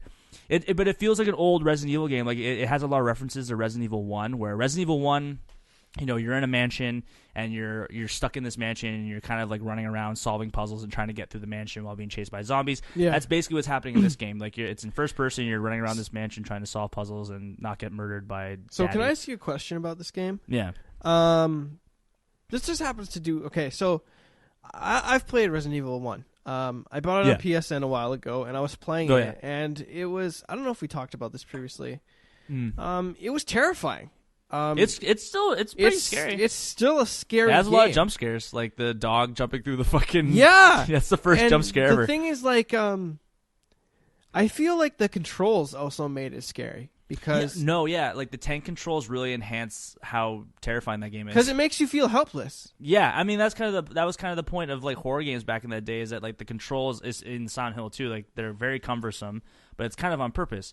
It's really hard to get into combat because it's hard to get out of it, and it's scary. You control shitty, so you have a real big chance of dying. So is that kind of done in a certain way? Kind of. in the new Resident Evil one? 7. Yeah. Sort of. Like, it's first person, so the controls aren't as clunky. The thing is in VR, it is that clunky. Really? But because you move slower and you have to turn by turning your body, so it's actually even more scary when you have to do combat in VR because you are so like you're so at like you have to turn on your own. So in that sense, it is pretty close to that, and it's terrifying. That's why I couldn't handle it. The first person controls are fairly similar, like they're first person. Yeah. The thing is that the thing that they do to make you feel kind of hopeless is that ammo's scarce. Okay. Like in every Resident Evil game, ammo is really scarce, and that your bullets don't do a lot of damage. They're kind of useless. So what happens is like the way the game goes is that there are encounters, but from what I understand, they're almost completely random.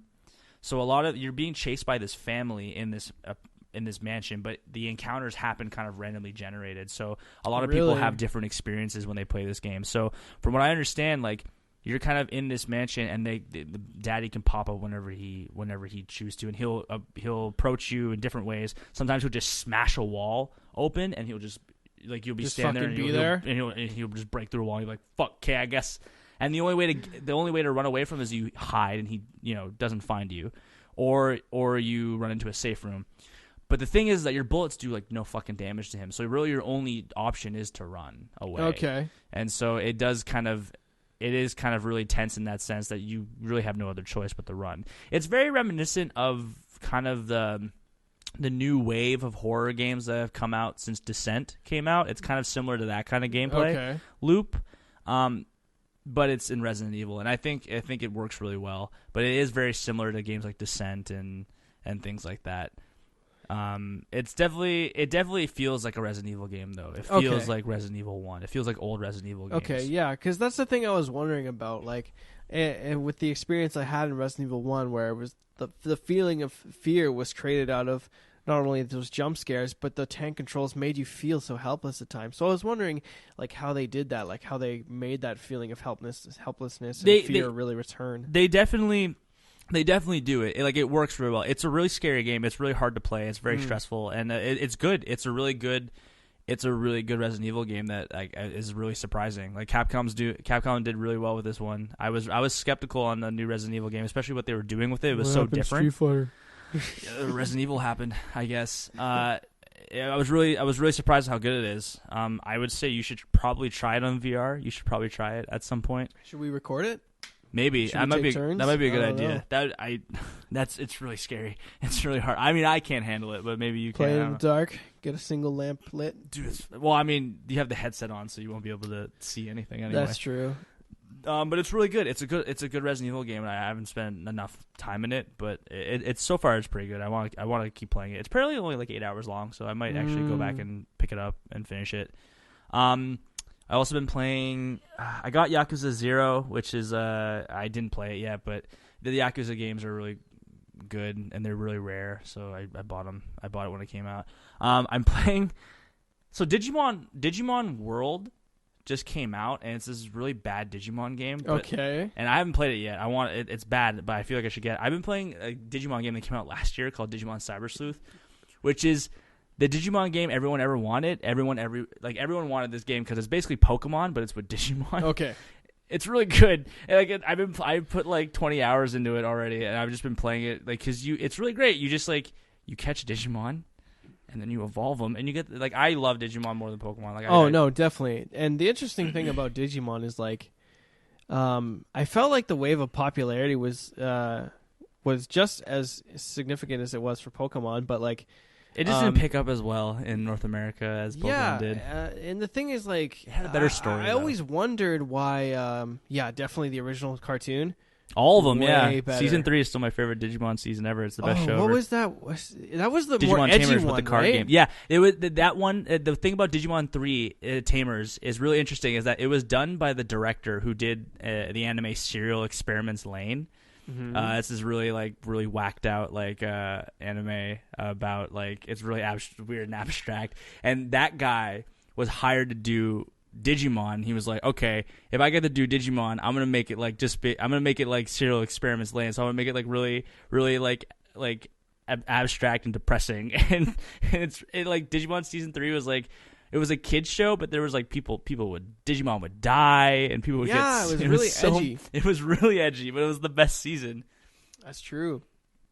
And Digimon's great. Like the game's really good. It's basically like it's done by the guys who, I think it's done by the same team that writes the Devil Survivor games and the Persona games. Not by the same exact team, but it's the same people almost. So it feels like a Persona game, or like a Shin Megami Tensei game, but it's with Digimon. So it's really good.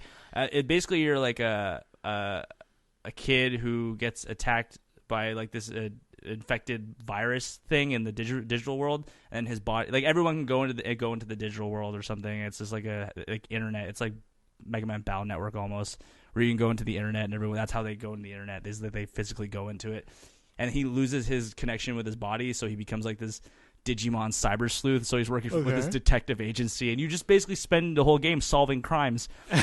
you literally become a cyber detective, and you solve stupid crimes in the Digimon world, and it's really great. You catch Digimon and involve them. Oh my god, yeah, it's like such a complex system too. Like it's like evolving Digimon is so complex. Like there's so many branching paths to evolve Digimon, and then you have to de-digivolve them to get more stats, and then you evolve them again. It's like okay, because I remember in the shows, like based on like how you treated them, they would evolve into different versions. Yeah, right? yeah, and they kind of do that similar to this. It's a really good. I really like it. It's just a really deep RPG. It's pretty basic, but it's like super. It's a lot of fun. The story is really cool, and it's weird because a bunch of Digimon games are coming out in North America all of a sudden. Like Digimon World just came out the other week, and that's like I was actually going to talk about that a little bit because like so Pokemon has always like had their series, right? The Pokemon games that come out on the handheld devices. yeah, Pokemon's. Yeah. And I always wondered like why Digimon never did something like that. Like they it seems so obvious, at least to me, like to do like games like that for Digimon and just like. That's because most Digimon games were bad. Like Digimon World came out, and then there were like 4 Digimon World games. The third one was like an RPG, kind of like this one. The second one was too. The first Digimon World is a lot like the new one that just came out, where it's like you have Digimon, but like it's not like you fight with them. Like it's like a pet. It's like a Tamagotchi simulator. Oh, like you pick up the Digimon and you feed them and stuff, and then they fight, and you don't control them. You just like sit in the corner and you cheer them on. It's more weird. Like and then it's not really a good game. Like I don't know. It just came out, the new one, where it's like the old Digimon World game where it's just like you use them as pets and they kind of fight on their own, and it's kind of shitty. I don't know why they released that game at all. I don't know why anyone wanted to play that. It's really bad. But most of the Digimon games were bad. That's why.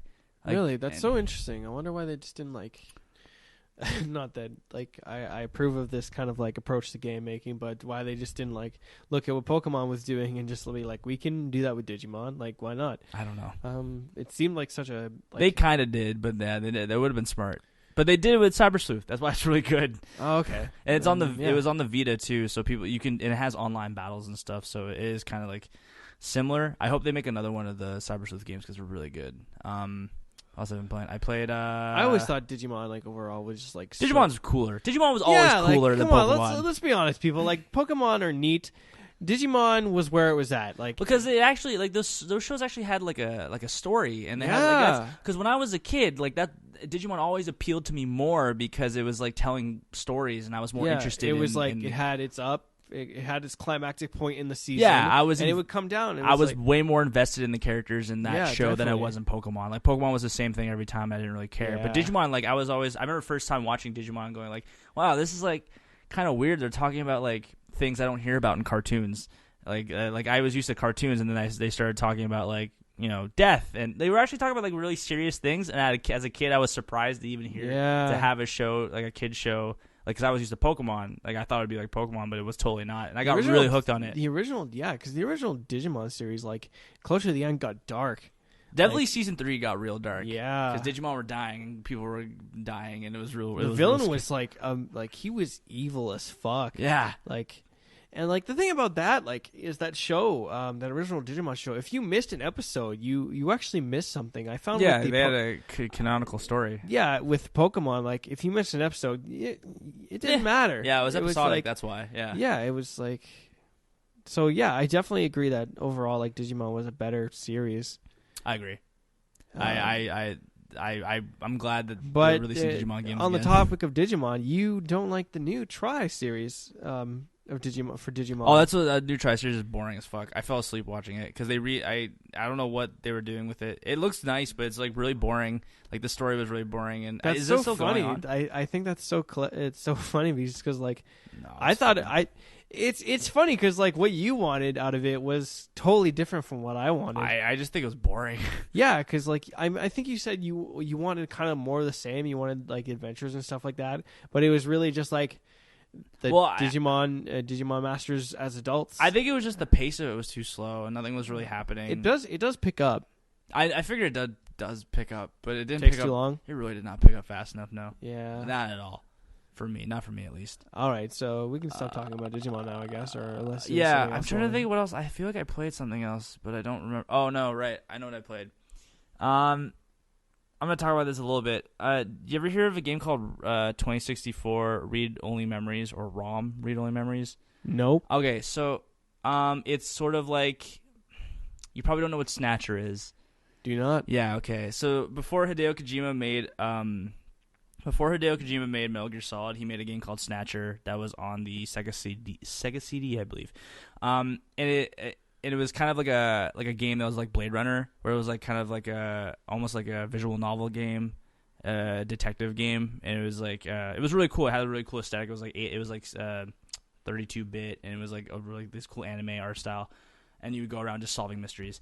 Read Only Memories is kind of a game that is an homage to Snatcher, and it plays a lot like Snatcher. And it's basically like it's about 2064. It's a cyberpunk world where everyone is now doing like weird cyber augmentations, and it's the classic cyberpunk story of like there are humans who are starkly against cyborgs, and they're as like is every cyborg, as the very Deus Ex mankind story. And you play. It's an adventure game essentially, where and the art style is really cool. Like it looks like Snatcher, where it's like it's like 16-bit anime, and it looks really cool. And basically you play a journalist who reviews gadgets. He reviews like tech and stuff, and he's like living in a shitty house. And he like wakes up one day, and a little robot comes in named Turing, which is a sentient robot who comes in and says, "Hey, I need your." Like how his name's Turing. Yeah, literally. No, that's the joke. That's the joke. Hey, get it, Turing test. Yeah, no, that's literally it. That's literally the joke. And so he comes in, and he's like, "Hey, you remember your old friend? He made me, and he got kidnapped. So let's solve this mystery." And I played a few hours of it so far, and it's really interesting. Like the world's really cool. It kind of like snuck up. Okay, it's really cool, and I like that it looks like Snatcher, and it has like this really cool cyberpunk story, and like I like the voice acting in it, and I like adventure games. It's a really cool adventure game, but like something like really rubbed me the wrong way about it, because I started noticing there are these characters in the game called hybrids, where they're essentially furries. They're like people who are animal people. Okay. And so I already don't like the where this big is going. thing is you meet this girl named Jess, and you find out she's an attorney, and she is a hybrid cat thing or whatever. And she is hyper aggressive towards you about how she hates you for being, I can't remember what they call you, but you're a normal person, and you're not like me, you're not a hybrid, it's just like, it was very much like the tone of it was real weird, where you meet her right away and she's like, you privileged normal human you, and I was like, what is this? And like the deeper I got into this game, I'm like, why is this made me sound really bad, but I was like, why is every character really aggressive about how normal I am? And then every character is like,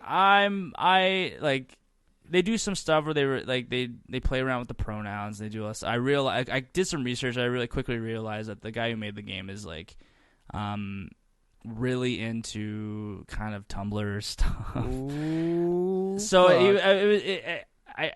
it's not too bad. Like I know, like the analogy. I found it like halfway through the game. I realized the analogy for these hybrids is that it's essentially an analogy for Yeah. the gay LGBT community. I didn't realize that was kind of the main crux of the game. But I just noticed that like some of the characters, like the way they attack you, I was like, what the fuck? So that kind of stuck on me. Kind of similar realizations we had watching Zootopia the first time in theaters. A little bit, yeah. Oh. No, it was just kind of like really. It felt like it was like one. I just don't like the way they wrote that one character. But like so far, the game's really good though. But I just realized I was like, oh, I didn't know that they were. I feel like some of the analogies they use for like the LGBT community and the comparing it to the kind of a little off the mark. No, I think it's a little on the nose. Like I feel like it's a little too heavy-handed. I feel like it could have been handled. Like the rest of the story is pretty subtle and it's kind of interesting, but they specifically tack that issue a little bit too. It's a little too heavy-handed. I'm glad I'm. So far though, it's like really good though. It's like a really good adventure game, and it's really interesting. Like I like all the characters so far, and like I really think. I don't know. It's. I think you should probably play it because like you were talking about. I think you'd really it'd be interested. It's like a cyberpunk adventure game. So it's really good so far. That's what I've been playing. What are you playing it on? PS4? PS4. Yeah, it's on PC too. I think. Okay. I just don't like the one Jess character because she's like written. Is it all like okay? Are they voice acted? Or? Yeah, everything's voice acted. It's actually really good. Like the art style's really great. Everything's voice acted. Send me a link to it and I'll check it out. Yeah. For next time. And besides the awful Jess character, the representation of gay characters is actually really good because I like what they do with like there are 2 gay characters in the game and they don't make it a big deal. That's the thing I really like. Fucking normal. They're just. I mean, because the idea is that in 26, like that late, in like 2064, it probably wouldn't be a big deal about sexuality and more like we make it now. Like, it was just and it's just kind of a thing that like this is my boyfriend and they don't. That's it. They just like this is my boyfriend and they don't make it a big deal. And I really like that. I thought that was a nice way to write those characters. Yeah, so I thought that was really cool. That's all I've been playing so far. I'm gonna be playing Neo, which is weird. Like so, that's kind of interesting. You say that. Why would they write like these like normal 2064 characters who are just like. Oh, we're gay. So it's like yeah, cool. I think it's a really great thing they did. It's very understated, and I really like. And the representation then which is confusing because they have this Jess character. You said I think she's badly written. I think I know what they were going for because it's revealed later that she was like a cancer patient who had to change her body.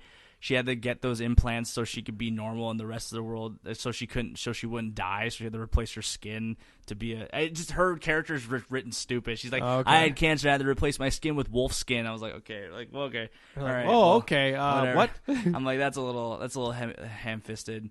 Okay, so that's all I've been playing. I'm gonna be playing Neo when that comes out tomorrow, and then I want to play For Honor. We'll probably do it on the channel. Yeah, that should be fun. I don't know how we're gonna do that. We'll find some way to structure that. But. Yeah, we'll figure that out when the time comes. I mean, no one. Yeah. So I'm gonna need an editor. maybe we could just upload it as it is. Oh God. I don't know. So I don't really have it. I had one thing I wanted to bring up, but I think we can talk about it really quick because it's been a pretty long. It's been another 2.5 hours. Yeah. Has it? Yeah. Right now? No, I don't mean. I thought you meant I was like. No, I mean in total, like. So I just let's see. I wanted to bring this up because okay. First off, did you know The Last Guardian got a $20 price cut? Whoa, is it doing that bad? I don't know if it's doing bad, but it's permanent, so it's cheaper now. That's scary. Which I might actually just get it now because it's cheaper though. God, I heard. Great. Yeah, I think we talked about this last time, but that AI. Yeah, it's bad. But that brings me on to Ben Kuchera, or not Ben Kuchera. Allegra Frank on Polygon wrote this article that we were talking about last week. It's called "Long Hype Cycles for Games Are Bad, but Vague Promises Are Worse." And actually, because we were talking about last week, the article is just basically about how she was talking about how to make it short. Let's go into it a bit. Yeah, I mean, she was talking about how Square Enix basically talked about Kingdom Hearts 3 forever ago, like 2010 is the last time we ever heard about it, and in the last 7 years, they've had nothing to show for it. We talked about this last time. Yeah. I figured I'd bring it up anyway.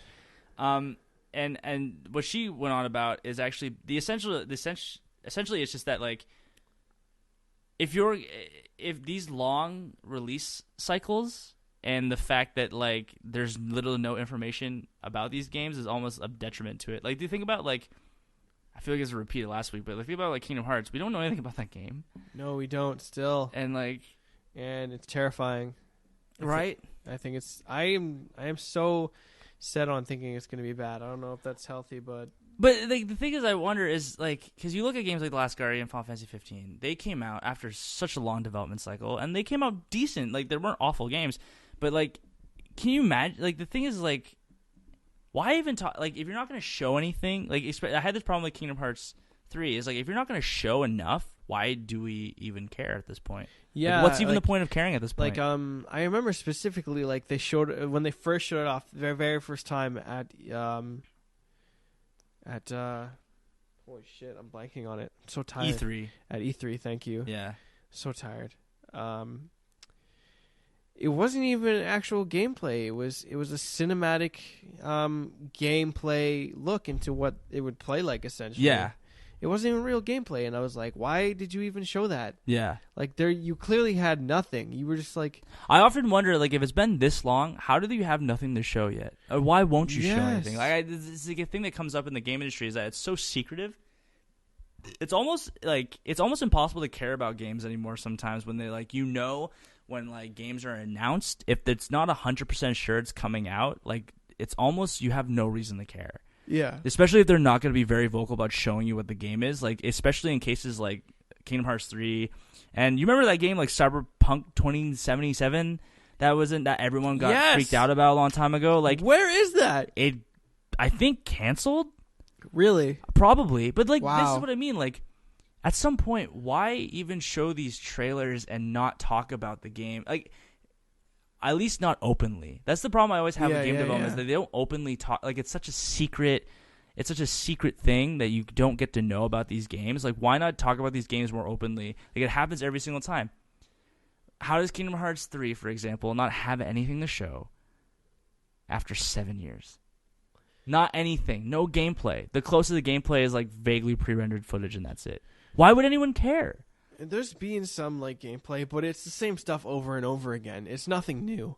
That's the thing about that's worrying me. Like everything they show looks like very canned experiences, and in terms of like where the game's coming along, it looks far from finished. Like Yeah. I don't even know what's going on with that game. I think it's development hell right now, to be honest. I mean, they say it's going to come out, and I mean, for all I know, it's delayed every single time they talk about it. I mean, they said about Duke Nukem too, right? Like it's going to come out. I mean, that can't. Yeah, but Duke Nukem was such a different. But the Duke Nukem development cycle was such a nightmare. Yeah, It was such a fucking nightmare. That got remade so many times. And then it finally got released, and it was just a slap together thing. That game should never come out. Oh my god. I think that like I wish that game companies would be more transparent about what they're doing. Like sometimes it really is frustrating when like it's hard to be excited about games anymore sometimes when people are like, well, this game's going to come out. Like, but is it going to come out? Like really? Like what is it? Like I think you're right. Transparency would be nice because like thinking about 2077 again, 2077. Like what the fuck happened to that game? That cinematic trailer looked fucking sick. Yeah, Like but what was it? Yeah, like and like there's been no information or anything about it since then. And they said like they were going to pay it after Witcher. Okay, do you remember like after this? So the thing was like they were just like showing this trailer and they were like, okay, after we're done with Witcher 3, this is going to be this is going to be the shit. Right. So what's going on now? Like, is that what they're working on, or like, are they working on DLC for Witcher 3 still? I mean, like, what's the state of things? You know, I don't know. They haven't talked about it. I mean, that's the nature of game development is that so many projects get started that they never make it off the ground. Like it's such a common thing that at some point it's just so. It's like here's the thing. Like look at movies. You know when a movie's being made. Yeah. Years in advance, and they tell you, and then they tell you they're chomping at the bit to tell you everything they can about the movie. They'll show you behind the scenes footage of stuff getting shot before the movie's even out. In video games, it's like it's a hush. You don't know what's happening with games until maybe a month before it comes out nowadays. Like it's all just a big secret. And I feel like the game industry could afford from being like as open about. I feel like it used to be a little like that though. When?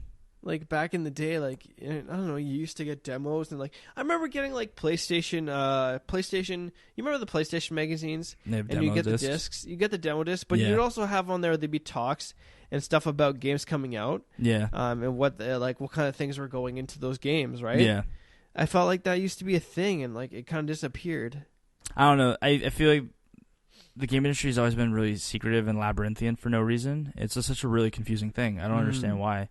And so I was just thinking about that because we were talking about last week, and I read this article where it's like, does anyone care anymore about this Final Fantasy VII remake and Kingdom Hearts 3? Like, people, like, they talk about it, God, but does anyone... I forgot about the remake. Yeah, and then the remake is Wow. already delayed. Like, they don't know when it's ever going to come out. Wow. But does anyone even give a shit? Like, people are just upset all the time they talk about it. Like, think about it. Kingdom Hearts 3 was probably announced. Yeah, it was teased all the way back in probably like 2009. I was living with Ashley when that was announced. That was a long time ago. That's a fucked long time That's ago. almost a decade now. Like, that's just...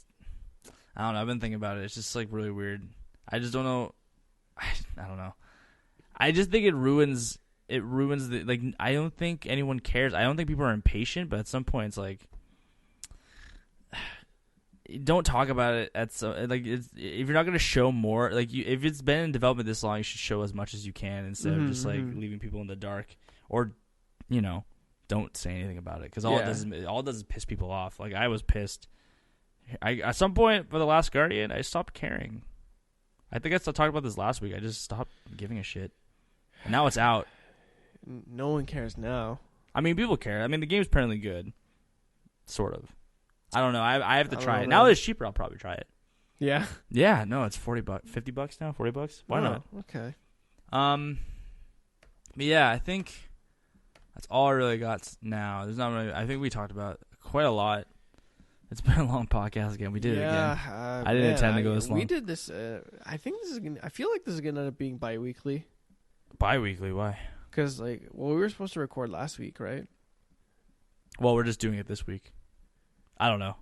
I feel like I don't know if there's. We could try, but I'm starting to feel like bi-weekly is a good thing. Maybe. I mean, I could talk about shit all day, but that's because I'm used to this. You'll figure it out. Yeah, we'll see.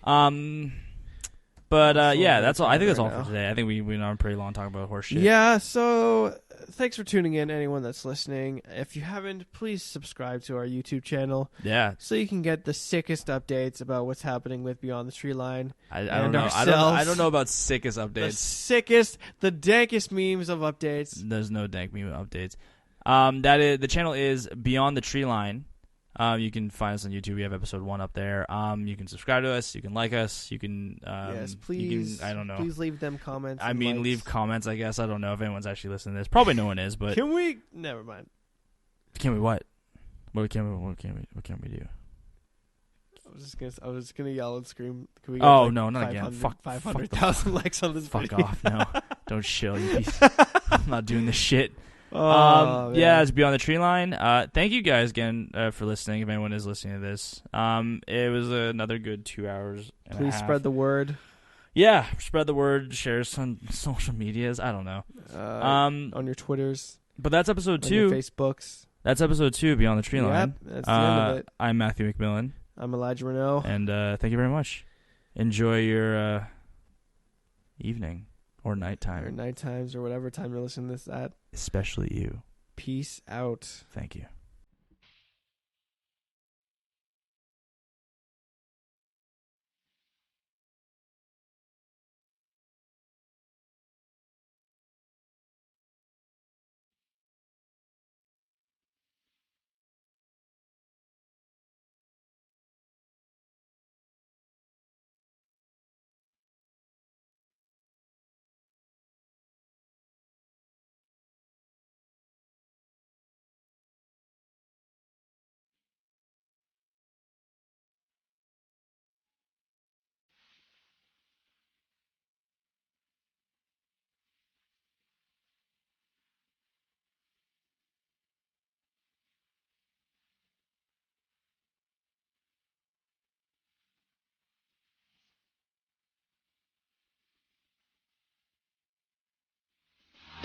But